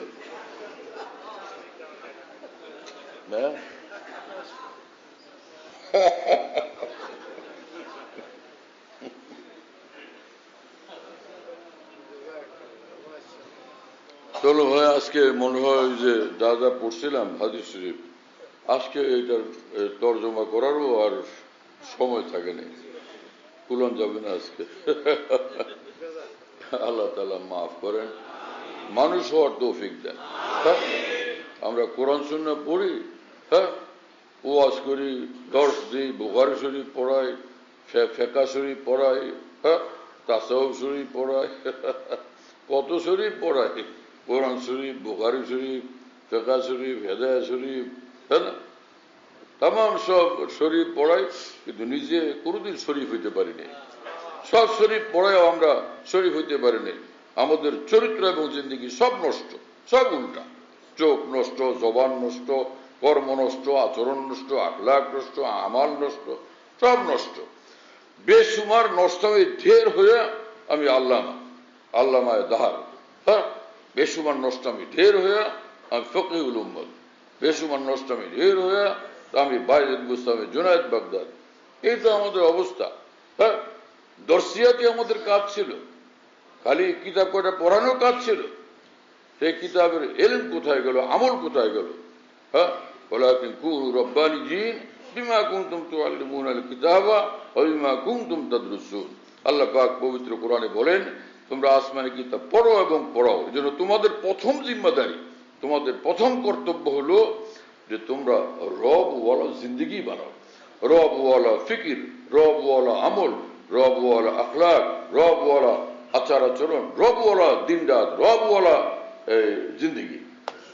হ্যাঁ, সেটা কোথায়? কোন অস্তিত্বই নেই। কথা বুঝতেছেন প্রিয় বন্ধুরা? হ্যাঁ, যে মুসলমান তার উপরে সব মানুষ আস্থা রাখবে, ইমানওয়ালা, তখন সে ইমানওয়ালা। এক মুসলিম মান সালিম আল মুসলিমুন মিন লিসানি ওয়া ইয়াদ, তার জবানের এবং হাতের জুলুম থেকে সব মুসলমান নিরাপদ। এখন সে শেখ সাদি রহমতুল্লাহ বলেন যে তোরা একাই মুয়াসসির সামাদি মাকাম কে বা দোস্তানাত খেলাফত জান। হ্যাঁ, যে সানিদম কে মর্দানে রাহে খুদা দিলে দুশ্মনা হাম না কর দান দেতা। যারা আমরা তো আকাবের দিন থেকে এই শিক্ষা পাইছি, যারা আল্লাহওয়ালা মানুষ, দিনওয়ালা মানুষ, ইমানওয়ালা মানুষ, সচ্চা মুসলমান, তো তারা দুশ্মনকেও কষ্ট দেয় না। হ্যাঁ, দুশ্মনকে অপমান করে না, দুশ্মনের সঙ্গে খারাপ ব্যবহার করে না। তোরা কায় মুয়াসসির সাওয়াদি মাকাম কে বা দোস্তানাত খেলাফত জান। তুমি এই ইমানি এবং দ্বীনি জিন্দেগি আর চরিত্রের অধিকারী কবে হবে? তুমি তো দিন রাত নিজের আপনজনদের সঙ্গে লড়াই, ঝগড়া, ফাসাদে লিপ্ত। হ্যাঁ, আমলিক আলাইকা লিসানাক, জবান কন্ট্রোল করো। বল ইয়াসাকা বাইতুক ওয়াবকি আলা খাতিয়াতিক, নিজের অপরাধের জন্য দিন রাত কান্নাকাটি করতে থাকো। হ্যাঁ, গভর্নর মোহতামিম সিল মৌলানা আব্দুল আজিজ সাহেব রহমতুল্লাহ সদস্য হুজুরের খলিফা ওয়াজ করতে উঠলেই বলতেন, কারে খুদকুন কারে বেগানা মাকুন বর জমিনে দিগারে খানা মাকুন।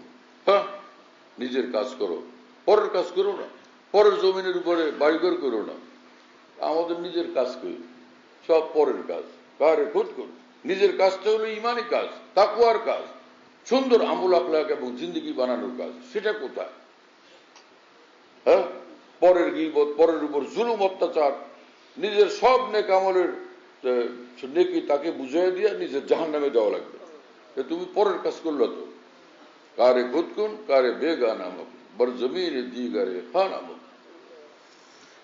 আফসোসের কথা কেটা বল, আল্লাহ আমাদের জিন্দেগি দেন।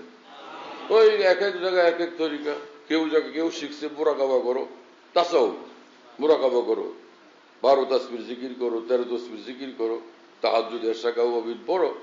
হ্যাঁ, কিন্তু আসল যে কাজ সেটাই কোনো খবর নেই। এক জায়গায় আছে খালি কুদৃষ্টিকে নজর বাঁচাও, চোখ বাঁচাও, এই।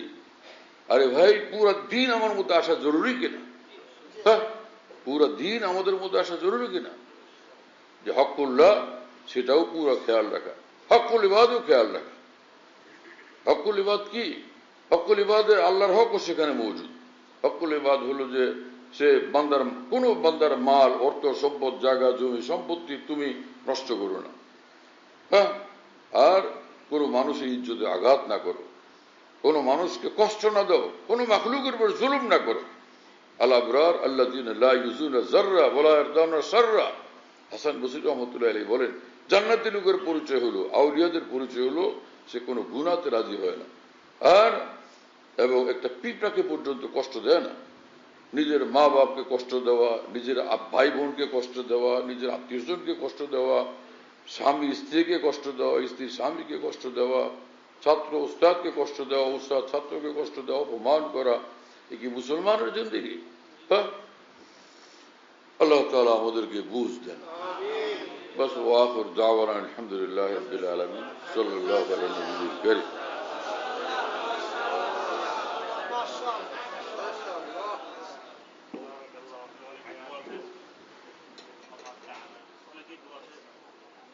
বস ঠিক আছে, সকলের জন্য দোয়া। আল্লাহ সকলের নেক উদ্দেশ্য পুরা করেন, মুশকিল আসান করেন, পেরেশানিগুলো দূর করেন। দু জাহানকে কামিয়াব করে দেন, অসুস্থদেরকে সুস্থ করে দেন, সকলের রিজিকে আল্লাহ বরকত দান করেন।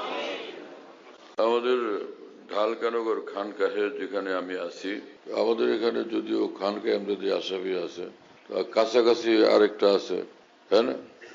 তো আমরা এখানে এই নামে এখন এটাকে বলি যে খানকাহ ইয়াদগারে হাকিমুল উম্মত। বলো খানকাহ ইয়াদগারে হাকিমুল উম্মত, বলো সবাই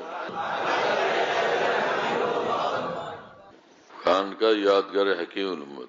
মনে রাখো, বলো খানকাহ ইয়াদগারে হাকিমুল উম্মত। হাকিমুল উম্মতের স্মৃতি এখানে স্মরণকারী খানকাহ। হ্যাঁ, হাকিমুল উম্মতের কথাবার্তায় আলোচনা হয় আলহামদুলিল্লাহ। একটা নাম, কিন্তু তামাম আকাবের কথাই আলোচনা হইতে থাকে আলহামদুলিল্লাহ। বাইতুল হক জামে মসজিদ, ছাপড়া মসজিদ বলে, 5 তলা বিল্ডিং, ওটার নাম ছাপড়া মসজিদ। সেই পুরানো নাম এটা আছে। তো ছাপড়া মসজিদ, সেখানে প্রত্যেক ইংরেজি মাসের দ্বিতীয় বৃহস্পতিবার আসর থেকে রাত 10টা সাড়ে 10টা পর্যন্ত এখানে মাসিক ইজতেমা হয়। যাদের সহজে আসা সম্ভব আসবার চেষ্টা করবেন ইনশাআল্লাহ, মাসে একদিন ইনশাআল্লাহ তাআলা মজলিসের দ্বারা ফায়দা হবে, আল্লাহ তাআলা কবুল করেন। এখানে যে মাসিক মজলিস হয়, খোলাফায়ে কেরাম যারা আছেন সারা দেশে নিজ নিজ জায়গা থেকে মাইক লাগায় সেটা শোনার ইহতেমাম করলে ভালো হবে। কমপক্ষে এতটুকু যে এশার নামাজের পরে, সেদিন ইজতেমার দিন এশার নামাজের পরে যেটুকু মজলিস হয়, কিতাব থেকে পড়ে শোনানো হয়, তারপরে আমি নিজে মজলিসে বসি, হয়তো কথা বলি।